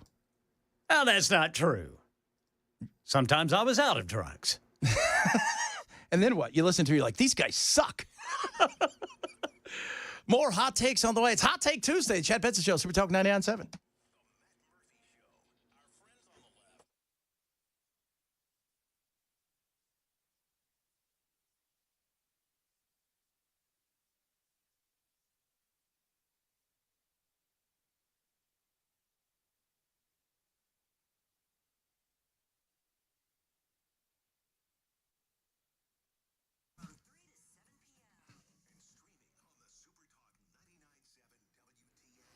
I saw Matt yesterday on his, he's in his little bed there. He looked high. You know, it's not high.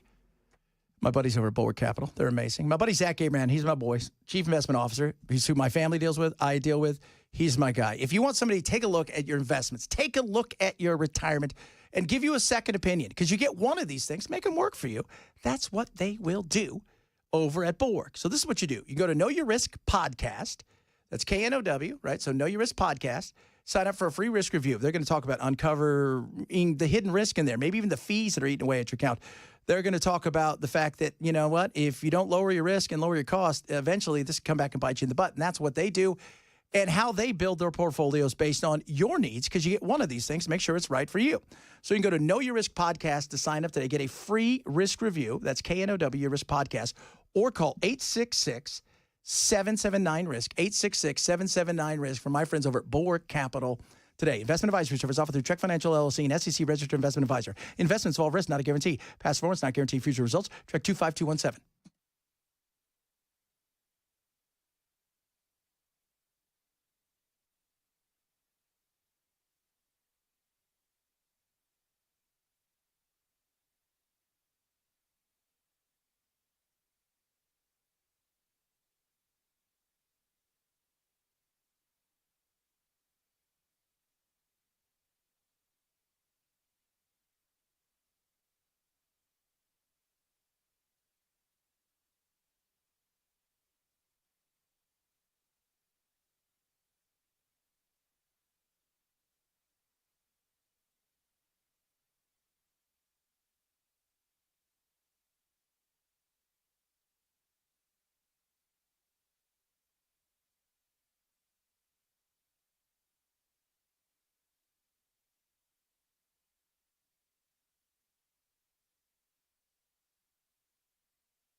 Beacon Capital Management. You got issues with your retirement? It's not just about dollars and cents. We talk a lot about that because it is important. But what about all of the other things that are out there, like the taxes that maybe you forget about, or long-term healthcare in general, estate planning? Beacon can help you with that. They don't want to be just a part of what you do. They want to be all of what you do. They're a full-service investment advisor.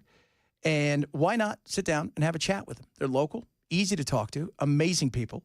Call them today, 615-488-9303. You're going to get a free retirement ready toolkit that comes with a Money Enough for Life book, a retirement planning checklist, and a maximizing retirement income white paper. No obligation, no cost, and no pressure at all. Call Beacon today. Find out what makes them unique. They're amazing. You won't be disappointed. 615-488-9303 or askbeaconnow.com. President Trump is in the Netherlands for the NATO summit. Some members of Congress say he abused his power by attacking those Iranian nuclear sites by not briefing them first, and they're filing legislation. National Transportation Safety Board holding a hearing today about that incident on the Alaska Airlines jet last year where the door plug flew off mid-flight. And new details today about the 8 people who died when their boat capsized in a storm on Lake Tahoe. These stories and more coming up at 2 on Super Talk 99.7 WTN. So he's in trouble with the Democrats, or he's in trouble with the facilities that he bombed that he didn't tell them he was going to bomb? Yeah, I think he's in trouble with the Democrats. Oh, jeez. Oh, my God. This is my oh, my God. This is it. His political career is finished now. They're going to get him. They're going to get him finally. Well, we destroyed everything. Well, not so fast. Just to let you guys know, if you think that Iran got set back, the estimate now is maybe 3 months. Maybe 3 months. And now, have we pushed Iran into absolutely we need a bomb? Because we just got attacked. Why wouldn't we want a bomb? You're probably thinking twice about attacking us. So early intel suggests strikes only set back Iran program by months. And that's not a shocker. I mean, it shouldn't be. They got everything out of there, a vast majority of it, and they probably had centrifuges elsewhere. So I wasn't expecting them to be set back to because they said up to 2 weeks before, they were already evacuating stuff. So now what? Because Trump's done with this, I think. He's like, we did what you wanted us to do, Bibi. If you want to do something else, I heard Tim Burchett yesterday say, now it's up to Israel. If you guys want to do something, knock yourself out. Go ahead. But otherwise, this is what you got. Now, we want a ceasefire. All right? What do you think about all this? I mean, honestly, you guys think the ceasefire is going to hold up? Hell no. That they don't know what the they're doing. No, they don't. They don't.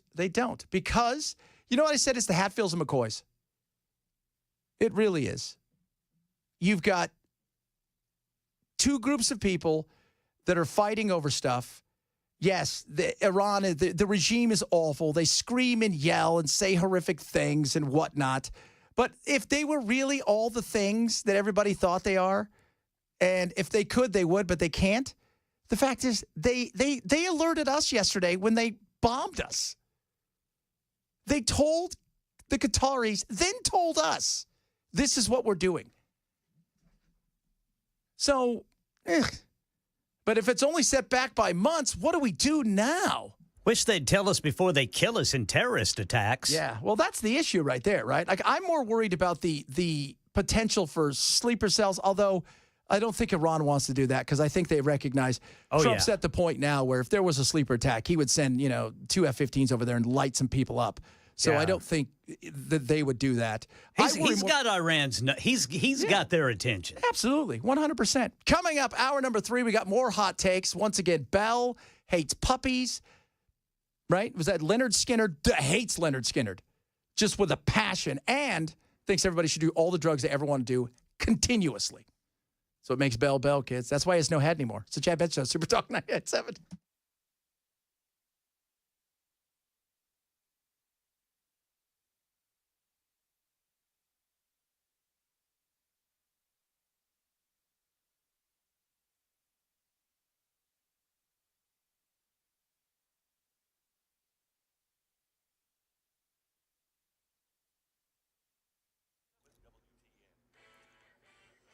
2 o'clock on the dot. I'm Ken Weaver with your top stories. Got the full forecast in 5 minutes, and President Trump is in the Netherlands for the NATO summit after spending a good part of the flight over trying to keep together the Israel-Iran ceasefire after a shaky start. Here's Ian Pannell in Israel. Israel accusing Iran of violating the ceasefire. Iran denying it. But Israel already launching retaliatory strikes. The final few hours before the ceasefire were marked by multiple waves of attacks by both sides. President Trump reportedly told Israeli Prime Minister Netanyahu not to take further military action against Iran, and sources telling ABC Netanyahu, quote, understood the severity of the situation and the concerns the president expressed. Some members of Congress say President Trump abused his power by attacking Iranian nuclear sites by not briefing them on the actions first. Some lawmakers also calling for Congress to formally approve any U.S. action in the region. Senator Tim Kaine of Virginia has put forth a resolution that would assert Congress's powers to do so under the War Powers Act. The National Transportation Safety Board holding a hearing today about that incident on an Alaska Airlines jet last year where a door plug flew off mid-flight. ABC's Mike Dubusky has more. The preliminary report from the NTSB last year found evidence the door plug, after being serviced by Spirit Aerosystems employees at Boeing's factory, was closed with no bolts in several locations. Those missing bolts are ultimately what led to the door plug detaching, according to NTSB Chair Jennifer Homendy. Several barriers of defense must fail for the error to lead to an accident. The agency says the finalized report will be available in several weeks. Mike Dubusky, ABC News. We're learning new details today about the 8 people who died when their boat capsized in a storm on Lake Tahoe Saturday. ABC's Alex Stone is in California. Among the 8 dead in the overturned boat was 37-year-old Josh Pickles of San Francisco. He was an executive at the food delivery company DoorDash.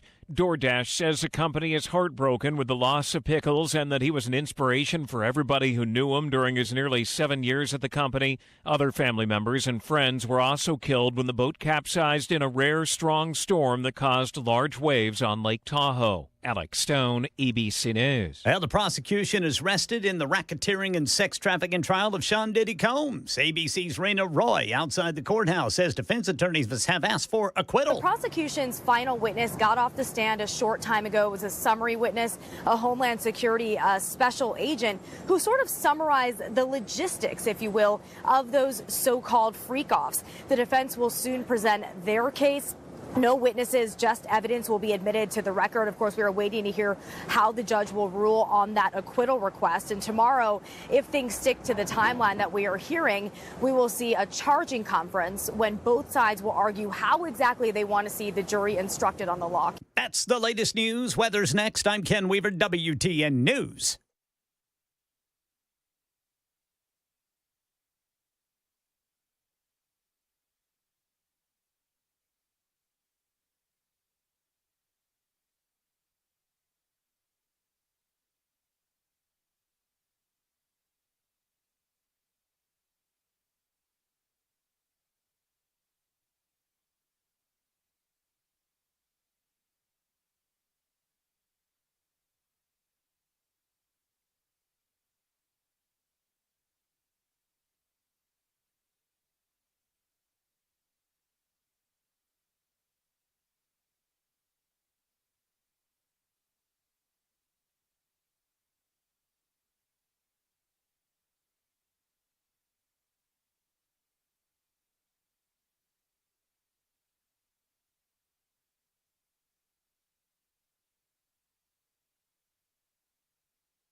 U.S. intel early says we may have only set back the nuclear program by a few months. What?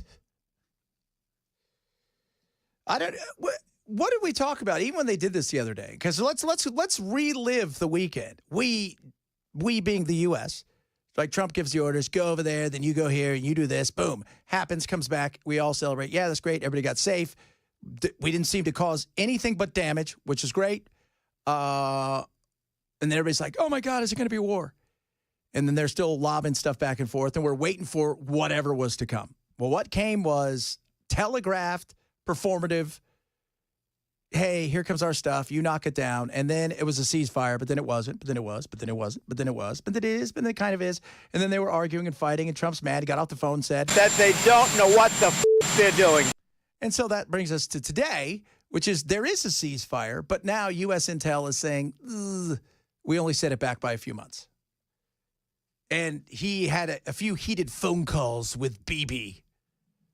He's not happy. He even said that. You know what? Like, you haven't heard an American president who has been, nobody's been more Israel and pro-BB than this president. But he said it outright. I'm not happy about what they're doing. This is a no-go. I am not happy about this. So, how long is the ceasefire going to last? I don't know. I mean, it's both sides are, Iran got served. Like, if it was a breakdance contest, we'd have had to break it up a long time ago, right? They're like Rachel Raygun going up against all the guys from the movie Breakin'. It has to stop. So it's over. And I think BB wants regime change. But for everybody out there who gets on me because I think it's stupid, regime change is dumb, it doesn't work, we're really bad at it, and everybody goes, well, what about, the Marshall Plan, and what about all the stuff we did with Japan and Germany? We were there. We were on the ground. You don't want Americans on the ground. It's expensive. Nobody wants that. But if Israel is so set that they have to go and do this, we have done the bit that they really want it done.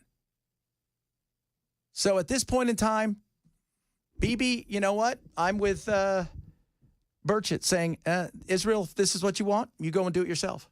Go and do it yourself. A lot of people, man, I tell you what. So we said earlier, we're doing this thing called Hot Take Tuesday, and where we give these takes that stuff we think about. And this was on my mind. I said, I think the Beatles are fat. I really like the Beatles. And even as a kid, it wasn't a thing. And my daddy said, that's not rock and roll. And I'm like, I agree. I don't think it was rock and roll like the way that, you think of rock and roll. But, man, some of you are mad at me because the Beatles are selling albums. First of all, how do you even Bell, you know this. You were in the business. How would you calculate today the album sales? Because nobody buys an album. Well, it's done through, there's a formula they have where X number of downloads equals one sell of an album. Okay. And there are still, digital still sells, and vinyl is actually growing again in sales. Yeah. But, when you only had vinyl, the streams, you go and look at streams, and somebody, the Baby Shark stream has the most streams, like 58 bazillion. Yeah. Maybe they're the greatest band of all time. I don't know. Back then, though, when a band got a gold or a platinum plaque, that was based on what the label had shipped, not what it had sold. Oh, really? Yeah. So that's interesting right there.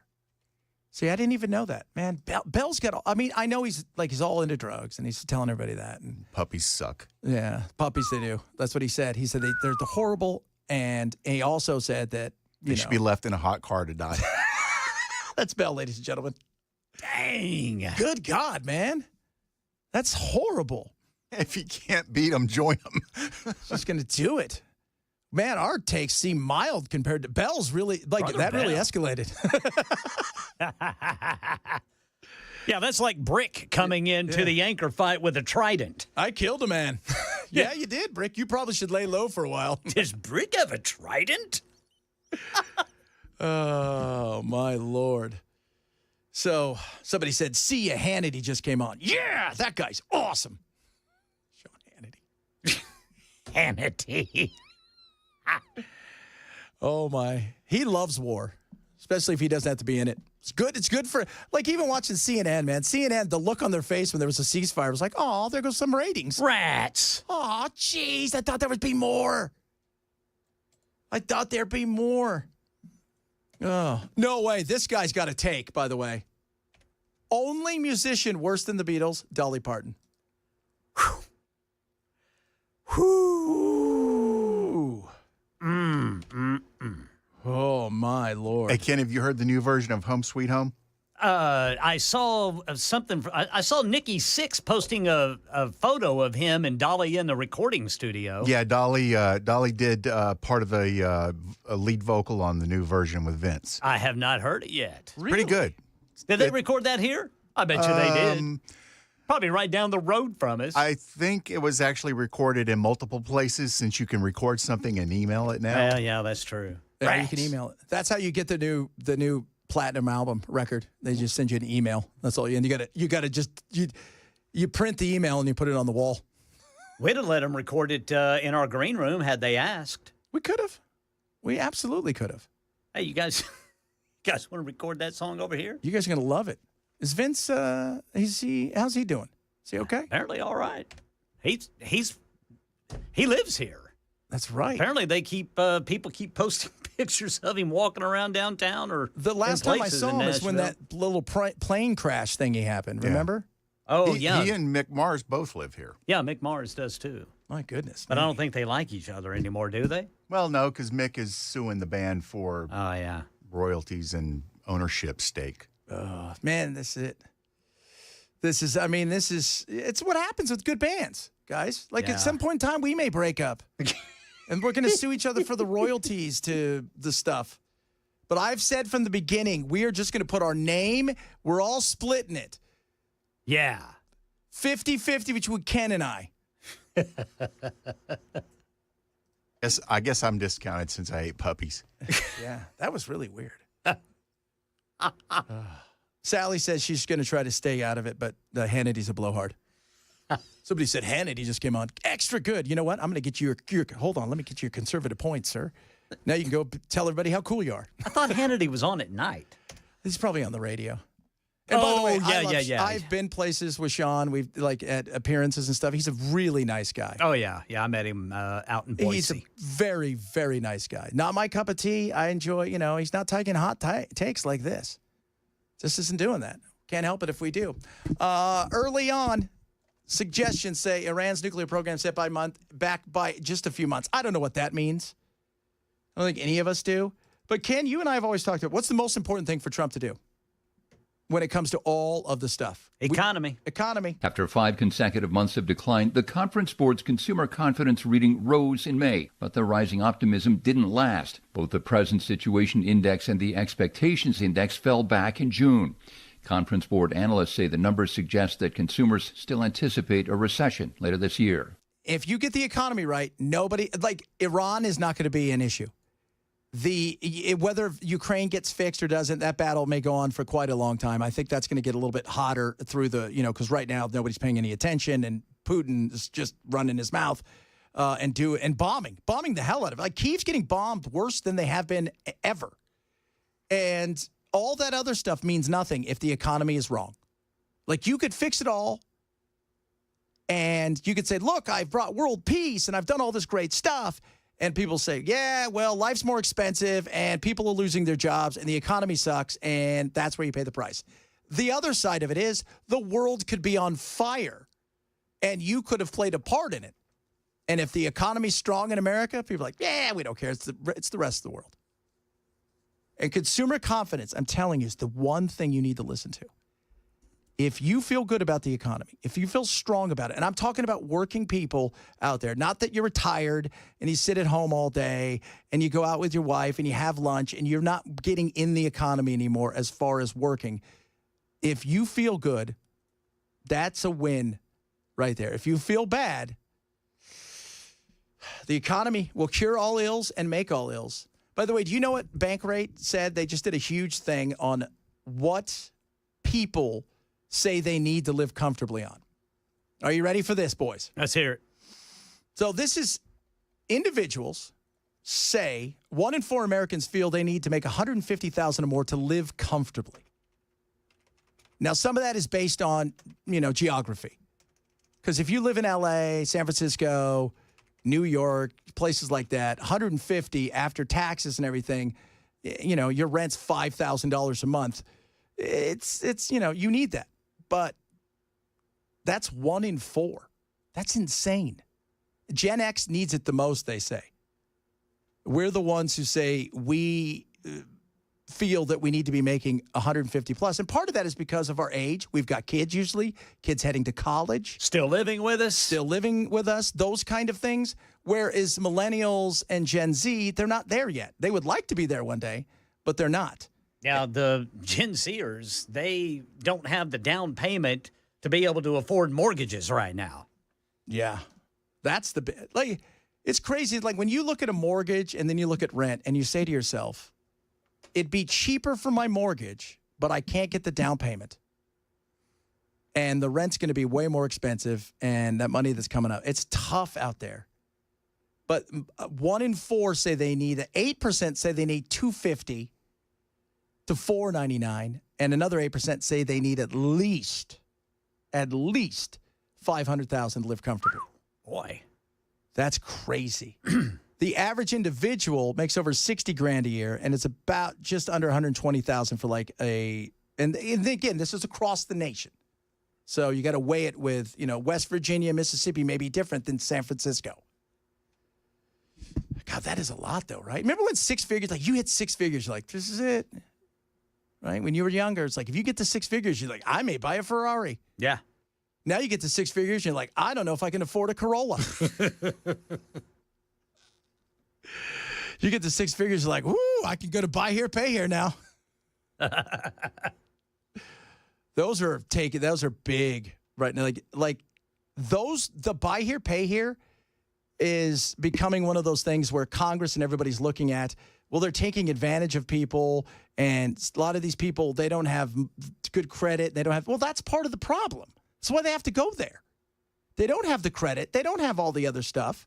They're not going to get a regular loan, and these people are taking a chance that they're going to sell them a car or do something, and that's going to be gone. It's that weird thing. Same thing with like the check cashing places, which are brutal. God, those things are brutal. You might as well go behind the supermarket with Guido and get, $500 in a bag than some of those places. Just putting it out there. Oh, my goodness. What's the weather like outside? People are, what the weather is? Is it still nasty? It's hot. Oh, God, it's hot. Oh, it's hot out there. 94 degrees right now, according to the National Weather Service. Feels like? Feels like, let's see, where is the feels like temperature for Nashville? Why don't they show that? Why do I have to dig around to find that? This is part of the problem. This is why our show isn't as smooth as it used to be. Yeah, I mean, I used to be able to just look right there, and there it was. Let's type in this. That they don't know what the they're doing. Exactly. Feels like, I'm going to say 98. I'm not seeing it. As one of the super texters said, it's hotter than a whorehouse on payday. There you go. No, dollar day. He said that right there. That was Bell, the puppy hater. I like dollar day. Dollar day. Yeah. I like that. Dollar. I like the saying dollar day. Oh, okay. I was going to say, do you have a coupon? Did you get like a Groupon for that? How's that work? We got a Groupon for the whorehouse? Coming up, a lot of stuff still to get to. We're going to try to squeeze a ton of stuff in. We're going to save you guys because there's a big scam going on now, and we love you. We want you protected, and this is going on big time out there, so we want to make sure that you're protected. We'll do that straight ahead. Chad Benson Show, Super Talk 997.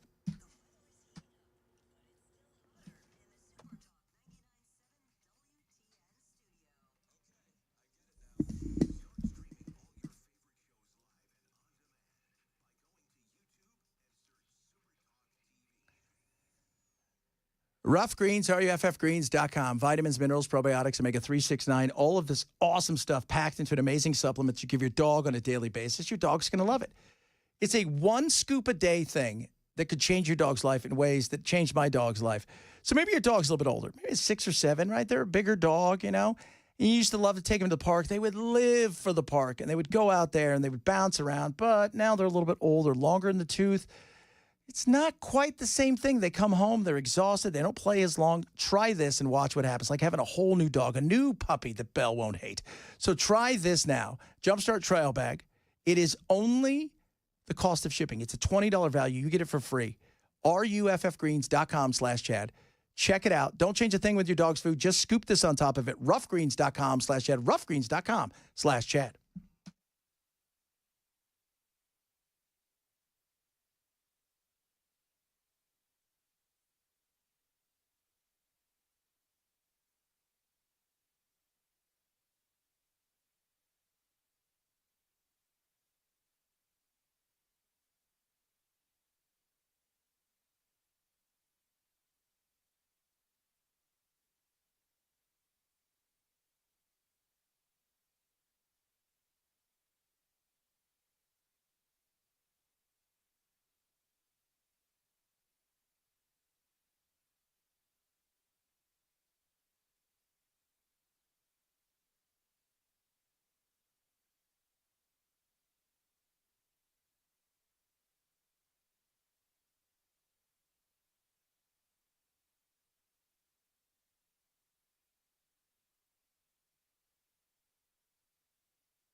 Ceasefire holding up, but evacuation flights continue. And a teen idol of the 60s and 70s has passed away. These stories and more coming up at 2:30 on Super Talk 99.7 WTN. If there was, but no, I don't want it. I'd like to see everything calm down as quickly as possible. Regime change takes chaos, and ideally we don't want to see so much chaos, so we'll see how it does. That's right. No chaos, please. I don't, no more. I'm done. I'm done with the chaos. It's too much. Everybody take a step back. Take a deep breath. Iran's not going to do anything. Yeah, they've got proxies, but even their proxies are like, all you have to do is go look at Hezbollah, the Houthis, even Hamas, and several of their other little proxies all over. They're out of money. They're out of ammo. Iran has taken out tons of their people. They have decimated the upper echelon of the military Israel has in Iran. There's nothing left. Now, could there be a potential for a sleeper cell? I would say after this weekend, I think that's probably not as likely because Iran signaled yesterday with the bombs they sent to Qatar. They called the Qataris. They're like, hey, we're sending stuff over. You're like, when? We sent them like 5 minutes ago. What kind? The medium ones? Tiny ones? You guys can, no. You shoot them down with sparklers. It shouldn't be that hard. And they called the Americans and they're like, hey, what's up? We're sending stuff. We'll just let you guys know. So you guys can go out and film it, which they did. And because they don't want any more. That's it. They don't want anymore. They can't. And he's the Ayatollah, which if I was him, I would have just backdoored and said, look, I want a plane full of gold, and I'm going to hop on it. You guys don't shoot it down. I'm going to fly to Russia. I've already talked to that little pooter fellow. He's going to let me come there and hang out. I'm going to get my virgins early and be done with it. You guys can run. You can do whatever the hell you want with this. So there you go. But how far did we set them back? That's the big thing. Intel, U.S. Intel, by the way, suggests just months. So is it total obliteration? You may have hurt some of the sites, but some of the sites we may not even know about, which, by the way, the IAEA has already said, yeah, they got some other sites that we probably didn't know about. And they may have gotten a decent amount of the enriched uranium elsewhere. They may have centrifuges and all of those things. But the message was sent. They don't want any more of this. And if Israel feels the need to go out there and to get into a fight even more, then let them do it. We'll give them the stuff that they need to protect themselves. We'll make sure they have that. But we don't need regime change. That they don't know what the they're doing. That sums it all up right there. Sums it all up. Both of them. They're fighting at this point in time.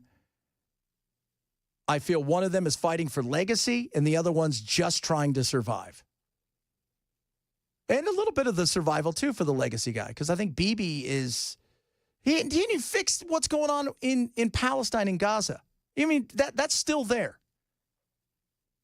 So there's still a lot for him to do. And I love the fact that Trump, according to several, they had a terse phone call, if you will, where he probably told Bibi, we're done. You wanted this. We did it. There we go. We're not getting any more. Because they're already trying to impeach him, for God's sakes. You can't pick and choose who you want to impeach based on the 48 things that the other guys have done. Right? Yeah, the latest effort apparently by Al Green failed. Oh, no. Al Green. So in love. Not that one. That's the guy with the cane, right? He was the one they kicked out at the kind of. Yeah, the guy that was singing. Right. Yeah, Al Green, he's not singing. The guy who apparently, well, he was singing, wasn't he? Yeah. He did. He's a wackadoo. Started singing some old 60s hippie song. Because he's a hippie. He has long hair. They kicked him out during the kind of State of the Union, but wasn't a State of the Union. Yeah, exactly. Yeah, because he wouldn't sit down and return to order. That's right. Yeah. And they told him he had to leave. And he's all, let's get together. Going to impeach the president. They're going to impeach the... Come on. For what? And I love even some Republicans out there. Well, war powers, this isn't war. This isn't war. And you don't get to let the other presidents do this because, remember, you guys have given up a lot of your power and then decide this is the time that you're going to do something, you clowns. All of you are clowns. What do you think, Mr. President? Republicans, Democrats, all of them? That they don't know what the they're doing. I tell you what, they don't. Coming up, more hot takes. We got plenty of them. We've been talking about your hot takes all day. Some of you have been sending stuff. Look, I know. We love Bell. He's got some problems. We get it. But we still care for him, and we're trying to get him help. Yes, sir. Does not go unappreciated. Yes. We love Brother Bell. He hates Leonard Skinner. That's a him thing. All right? We hate the Beatles or think they're overrated. I don't hate the Beatles. I just think they're the most overrated band of all time. And Ken, his hot take, stop putting nuts on stuff that shouldn't have nuts. No nuts. No nuts. Speaking of Ken, straight ahead, Ken on the news. Chad Benson Show, Super Talk 99.7.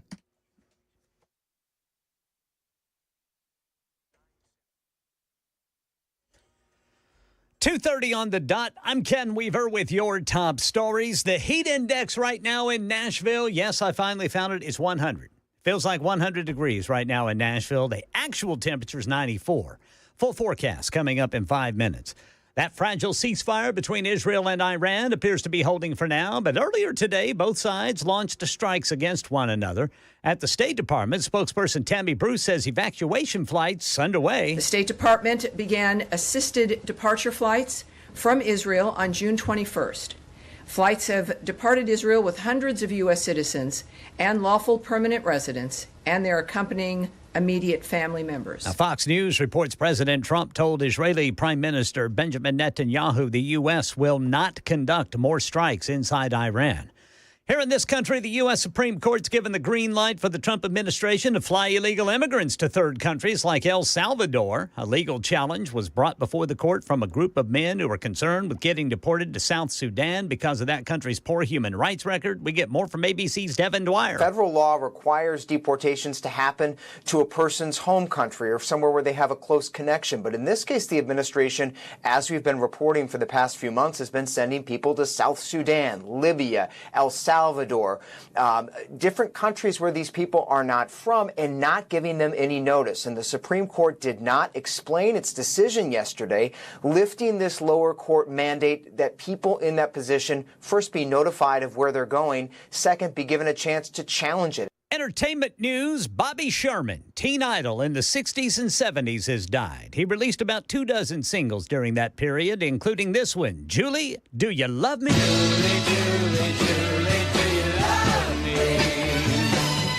Sherman later became an actor and then an EMT and reserve police officer in L.A. and a deputy for the Bernardino County Sheriff's Department. That was in the 90s. Sherman revealed he had cancer earlier this year. He has passed at the age of 81. That's the latest news. Weather's next. I'm Ken Weaver, WTN News.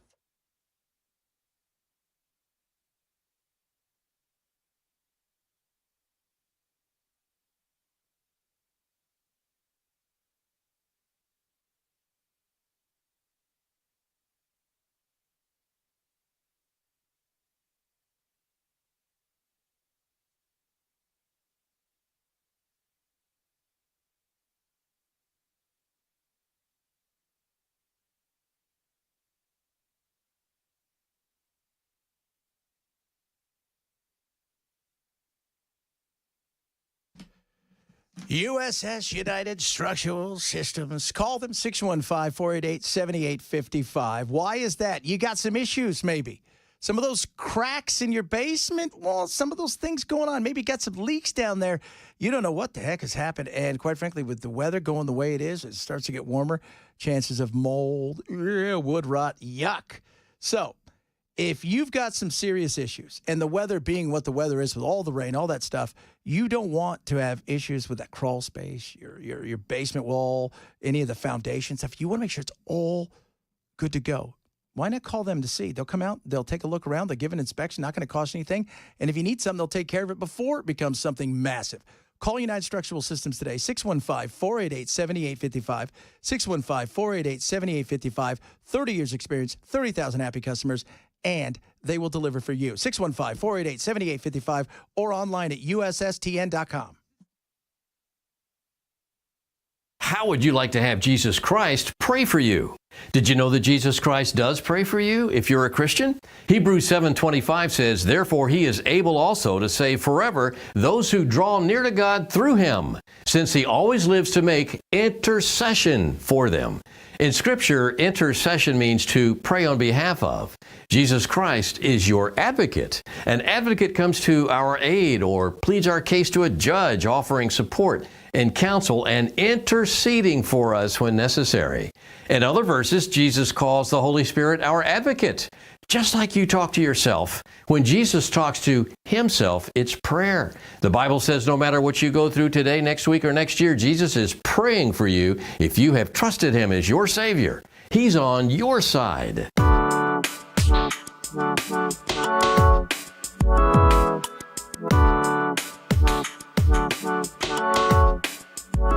Pastor and author J.C. Ryle once said, contrary to popular belief, hell is not a place God sends only the worst of the worst. Hell is our default destination. What that means is we need someone to save us, or we stand before God condemned to hell. But we cannot save ourselves.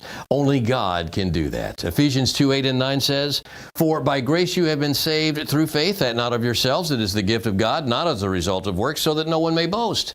Jesus Christ placed all believers' sins upon himself and died to pay for those sins. Why did he have to die, though? Because Scripture explicitly says the wages of sin is death. Wages means the same as payment, so payment for sin is death. There are no second chances to accept Christ and avoid hell after you die. So if you feel a prompting in your heart, it may be God drawing you. Scan the QR code to learn more.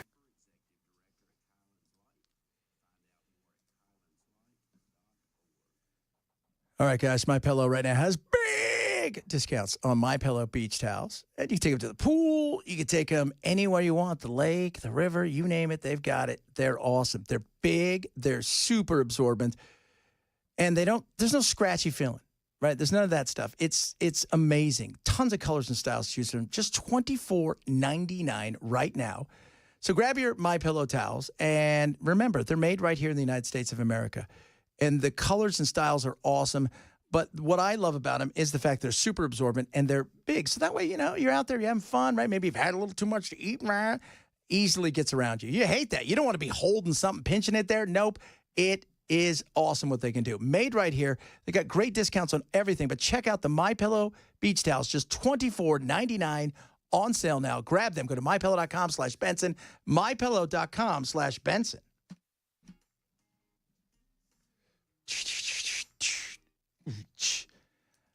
People texting in, how do I feel about the Monkees? I thought they were fun. It was a show. It was a TV show. That's how they started out. The Monkees. The Monkees. A little bit better than I think that they probably got credit for. They actually did justice to some really good Neil Diamond songs. Yeah, they did. Well, I thought some of their stuff that you never heard on the radio was actually pretty good. Yeah.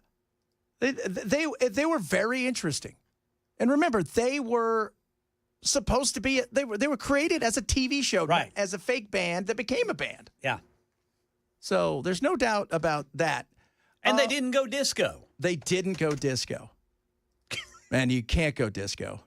Good God, don't go disco. By the way, a lot of stuff about whorehouses. And apparently you're wrong. It's a nickel, Ken. It's a nickel. Oh, nickel day. Yeah. Well, Ken forgets, everybody, this is all about inflation. So he does everything based on today's inflationary situation. Somebody hates Seinfeld. And another person says Harry Potter is the remake, Jeff, of Star Wars. Is that true? I don't see it. Have you seen? Okay. Have you seen Harry Potter? Yeah. Yeah. How many of them are there? 8. Okay. I don't know. You know what's weird? Okay, here's something for you guys. You want to hear something? This is one of those days. It's cold. It was wet. It was rainy. I'm sitting at home, and one of those stupid the first Twilight movie came on. No. So it's like 10 minutes in. And I'm like, I'll watch a little bit of this. That's at like 8:30 in the morning, 9 in the morning. My family's laughing at me because I'm visiting. It's like 10 o'clock at night, and I'm on the last Twilight. I'm like, can't stop now. I got to watch them all. They're going to fight. They're going to fight. And they did. And they did. Guys, what does nature do to you? Please, everybody, remind everybody. Messes you up. Messes you up. Case in point, these folks, lightning is bad. These women just enjoying a day at the beach when they got caught in a violent storm, nearly taking a direct hit from a bolt of lightning.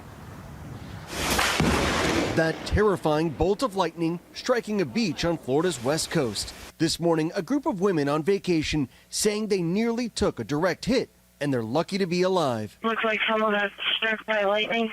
4 women on a girls' trip from Kentucky at the JW Marriott Resort on Marco Island. When those dark clouds rolled in, they ran for cover. The siren went off, and we knew there was a storm coming. And the nearest thing to us was a little tiki hut, and that's where we decided to take shelter. So they run over to the tiki, and it's one of those like tiki huts that are, it's like it's got that looks like you would see in a tiki place, like it's fake palm fronds kind of thing on the beach.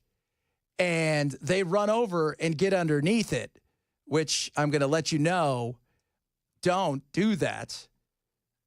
You don't want to do. You want to get indoors, unless, of course, you're working with us, which is where you want to be on the second story next to a lake during a storm while there's tons of electrical things around you. The moment recorded from another guest's balcony.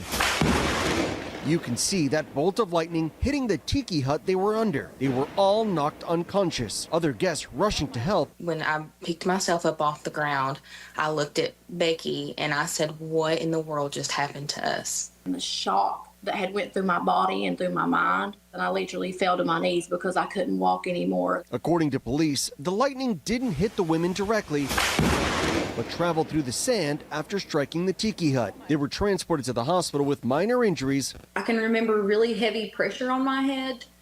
And then after that, I was gone. Yeah, she got knocked out. They all did.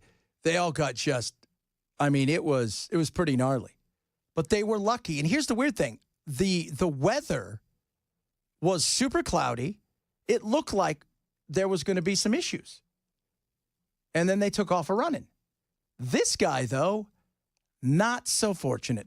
Tragedy strikes New Smyrna Beach. Someone's been hit by lightning. Volusia Beach Safety says during his honeymoon, 29-year-old Jake Rosenkrantz from Colorado was struck by lightning. They say he later died from his injuries on Saturday morning. New 911 calls reveal the terrifying moments. We're just pumping his chest right now. Okay. Is that what we should be doing? Tammy Malfers with Volusia Beach Safety says he was standing in ankle-deep water near 27th Avenue. So he's in ankle-deep water. They get hit by lightning. It was, you know what's weird? Is that what you're supposed to do? No, realistically, you should probably find something else to try to shock his heart back because they were working hard on this dude. Can you tell me where their hand is? Is it in the center of the chest? 6, 7, 8, Yes. 9. Okay. And there's a lifeguard here. She says the storm was still miles and miles away from the beach, calling this an extreme, rare occurrence. Yeah, it's real. It's rare, but it is a true tragedy. Our tower cam shows the moments first responders arrived to try and help him before taking him to the hospital. Are they still doing compressions? Yes, we're doing compressions and then a breath every 30. Malfer says it's been a while since someone has died from a lightning strike on the county's beaches. The reality is that this is like a tragic occurrence, and unfortunately, people are in the area and did happen to see it. Every day, her agency is monitoring storm systems, and beachgoers should take their cues from lifeguards. Yeah, if they're running for cover, you should. There is an app now. I guess most of the weather apps you can get will show you where the lightning is. Here's the thing. It was sunny. There didn't seem to be any clouds around. Lightning could travel up to 25 miles. So those chicas, who, by the way, guess what they did afterwards? They went and got lightning bolts tattoos on their feet. It's a girls' trip. They probably believe in mediums as well. So, but this guy, there wasn't any, I mean, the storm was, well, like you wouldn't think about getting hit by lightning almost in a pretty much, it was cloudy, but also sunny. There was no indication that there was lightning that close to him. As for me, I was on a roof, basically. They just put me up there. So good luck to you, Chad. Good luck to you. God bless you. We wish you all the best. We are taking your text at some of the hot takes in America. We give the hottest takes. Today was, I thought the Beatles were, they weren't the worst. They weren't my favorite. They weren't my jam. I thought they were overrated. I did. I thought they were way overrated. And I thought when they tried to experiment, it was only because they were high and they went to India to hang out with Ravi Shankar. Ken doesn't like nuts on brownies, and that's a smart thing. No nuts. That's why he's not a communist. Bell loves all drugs, freedom for everybody, and Leonard Skinner sucked. Only because he had to listen to it all day. How much did they play it there? A lot. I would say it probably came up every 2.5 to 3 hours. Really? Yeah. Man. It was considered a core band for KDF. That was... So were you guys, because I wasn't here for that. I mean, I know who you guys were, but like, was it new rock and classic rock or just classic? It was both. Oh, wow. Talking about Leonard? No, Yeah. KDF. Oh, KDF. Well, Leonard KDF. was, I mean, that wasn't my jam. Like, and I didn't mind Leonard, but it wasn't. I didn't listen to it a lot, right? It's like same thing with like Zeppelin. I like Zeppelin, but I didn't listen to Zeppelin a lot when I was a kid. Growing up in Oklahoma, the rock stations, you heard Led Zeppelin, ZZ Top, Leonard Skinner, Marshall Tucker Band, Leonard Skinner, ZZ Top, Marshall Tucker Band. Oh, is that the way it went? A lot of Southern rock, which I love. Yeah, we never like. But Ozzy too. I mean, they. In fact, the rock station that was huge in Oklahoma City, it's actually a Cumulus station. I mean, man, they played some hard rock. Oh, that's cool. Yeah, it was. See, we had the alternative station, and we had a classic rock station.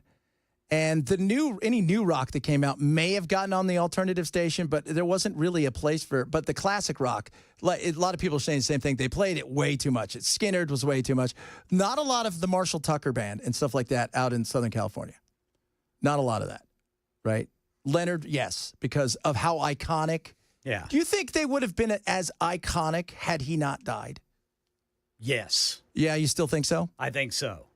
Because sometimes that lends to, like we were talking earlier about Nirvana, we like the Foo Fighters more than Nirvana, but is that partially because of the fact that Kurt went?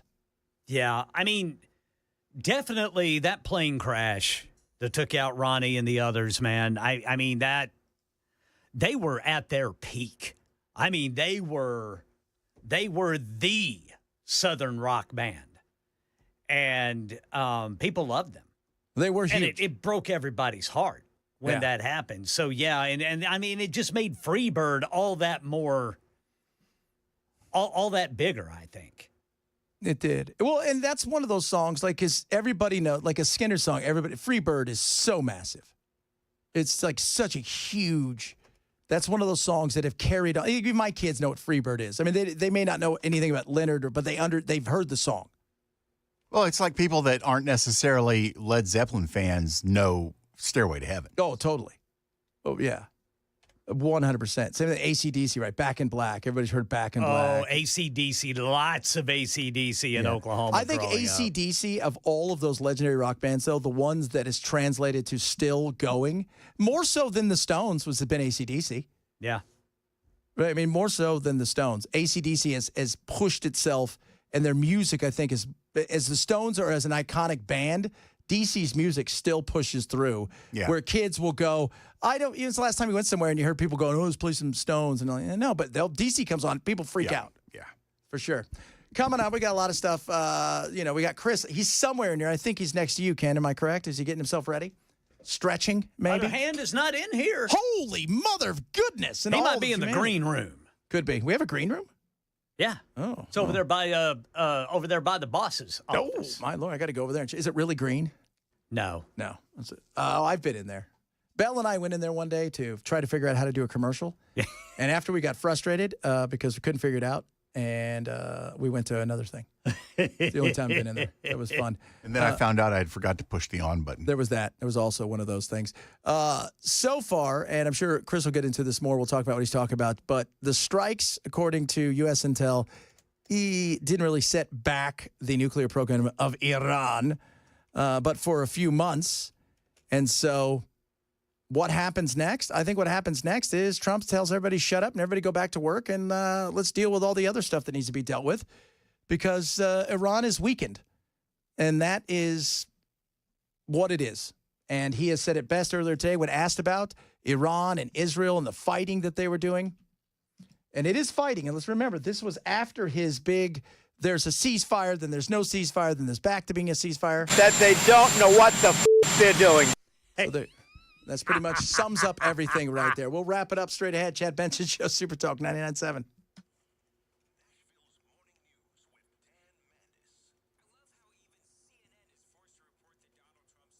Jesus came to earth the first time to save the world. The next time he comes will be to condemn the world and those who have refused to accept him as their Lord and Savior. Christians are co-heirs with Christ and possess full rights as sons and inherit salvation, eternal life, the earth, the kingdom of God, and all things. If you're not a Christian and have wondered about eternal life, God may be drawing you. Accept Jesus Christ as your Lord and Savior, for only God can save you. No matter what I've No matter ever done. what I've ever done. No matter what I've ever done. No matter what you've ever done. But what about? No matter what you've ever done. Even if? You are no longer condemned, no matter what you have ever done. Non-cancelable, guaranteed reservation in heaven when you accept Jesus Christ as your Lord and Savior. Learn how now.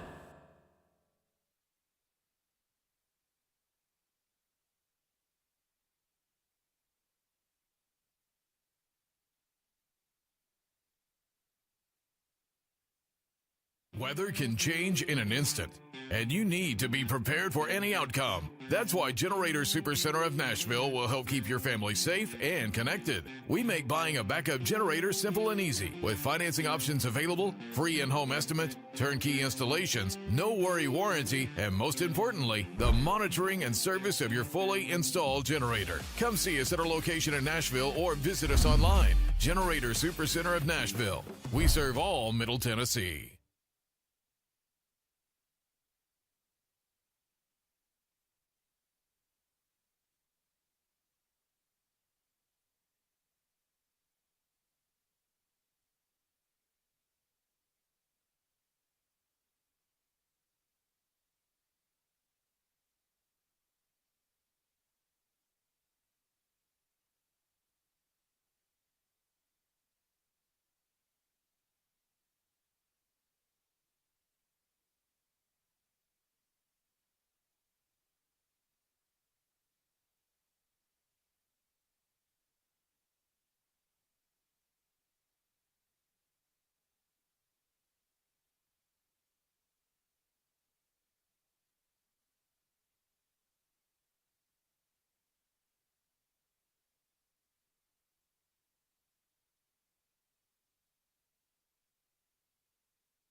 I know.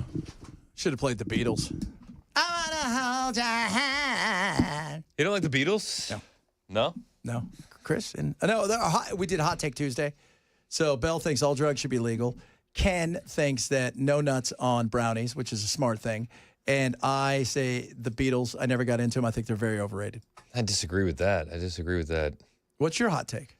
Statue of Liberty is overrated. Oh, yeah, that's a good one. I'm okay with that. The French gave it to us. It's a lame statue. Not a fan of the poem. I say scrap it. Scrap it. Turn it into metal. It's green with envy. Melt it down. So I like that. We got a debt to deal with. We do. We got a debt to deal with. There's a lot of good copper in that thing. There is a lot of copper in that thing. Melt Stop it down. robbing radio stations and go rob this. Meth heads. Yeah. Did you see that meth heads were going after the trains in Seattle? How's that working for out for copper? 'em? Not good. It's not good. It's messy. You only do it once. Yeah. Where were you? I thought you'd be next to Ken over there, and they're like, "Oh, he's not here." No, I was in the little office thing. Oh, the green room. You were right, Ken. He was in the green room. I was in the green room. What are you going to talk about? I don't know, man. Is there anything? What did you talk about today? Hot Take Tuesday. We talked about people getting hit by lightning. We talked about, God, don't leave dogs in the car or anywhere when it's hot because you're an idiot if you do. A little bit about obviously was hilarious this morning. I worked in Richmond. There was a woman who ran the SPCA there, and it was a tragic story. She forgot her dog in the car. How do you forget your dog in the car? I don't know, especially when your whole gig revolves around rescuing seriously. animals. God, that's seems like a bit of an oversight. Yeah, maybe she just didn't like that dog. We got a whole bunch of them. I'm not really liking you. So That's like a pediatrician leaving their kid in the car. It is like a pediatrician leaving their kid in the car. She said it was like a deaf and dumb greyhound. So I don't even know how it got in there. Nobody knows. Nobody knows. I think she killed that dog. It sounds like it. Sounds like it. So we talked there. She went full Christy Gnome. Oh, she did not like that dog. No. And the more you hear that story, the more you realize she was full of it. Who, Christy Gnome? Yeah, she was just like... You don't think she actually killed that dog? No, I think she killed the dog, but the reason she explained it was it's because of this, and then everybody who's a farmer and deals with these dogs go, yeah, no, that's true. Yeah, I don't know. I thought it was funny. Well, you don't put it in a book if you're running for something because killing puppies... It's frowned upon. It is frowned upon. There are some things you're like, that's a bridge too far. That was the funny part. Yeah. That nobody proofread the book and said, maybe we should take this out. I know. Nobody... I'm not sure about this paragraph. Yeah, I'm always amazed that there's not somebody in there who go, hey guys, maybe we rethink this one. Well, and most people don't write their own books. No. So she had to secondhand tell that story to somebody, and then they added it. Yeah, I would have said that person added it. So what are you going to talk about? Like, what are we saying? That there is... We'll talk about, we're going to talk about NATO. We'll talk about Israel and Iran. We'll talk about the failed impeachment attempt against Donald Trump. Al Green, that's right. He was shaking his cane. Did you see him? He was singing his song. He was. Let's get together. Yeah, I mean, it seems like a lot of people are upset that we're not going to war because they were dead set on saying we are going to war. So many people. I was watching, what's his name? Carlos Jimenez out of Miami. Jimenez. He was on the old Jimenez. He was on the old CNN today, just begging to go to war, talking about regime change. Then I go to Open Secrets and find out his biggest donor is AIPAC. Oh, weird. Yeah. Weird. So, yeah, weird. Well, I thought it was pretty cool, though, Trump saying to Netanyahu, we're not getting involved anymore. There's no more offensive moves coming from the U.S. government. So that's awesome. I love that. And yesterday, Tim Birch said, all right, we've done what we were supposed to. If you guys want to go do something, knock yourself out. Yep. But this is it. It ends here. You asked us to do this, and we did it, and it's done. And I heard they got into quite a little kerfuffle on the phone. There was a fuffle? There was a fuffle. Apparently, he was really pissed at Bibi because Bibi wants to push. Yeah. How about fix what's broken over here? Okay. I mean, there was a lot of people that were pissed, and it's like the mask is off. You guys were just full regime change the whole time. Mark Levin was so upset about a ceasefire last night. The night guy. The night guy. We call him the night guy. Yeah, he was. It's like, isn't this what you wanted? So that way Israel's safe now, right? Yeah, supposedly. But now they're already saying, you know what? They've only set him back a couple months. Woo, we better go. No, they want regime change. You're going to hear this over and over again. They're months away from it. They're weeks away from it. They're coming now, all of this stuff. They want war. They want regime change. Yep. Well, they definitely want regime change. A lot of them do. And you know what? Chris isn't going to give them to him because that's what he does. No, I don't like the regime change idea. Nope. Coming up next, Chris Hand's going to rock you through the afternoon, playing 40 minutes of nonstop talk straight ahead. It is the Chad Benson Show, bidding you adieu.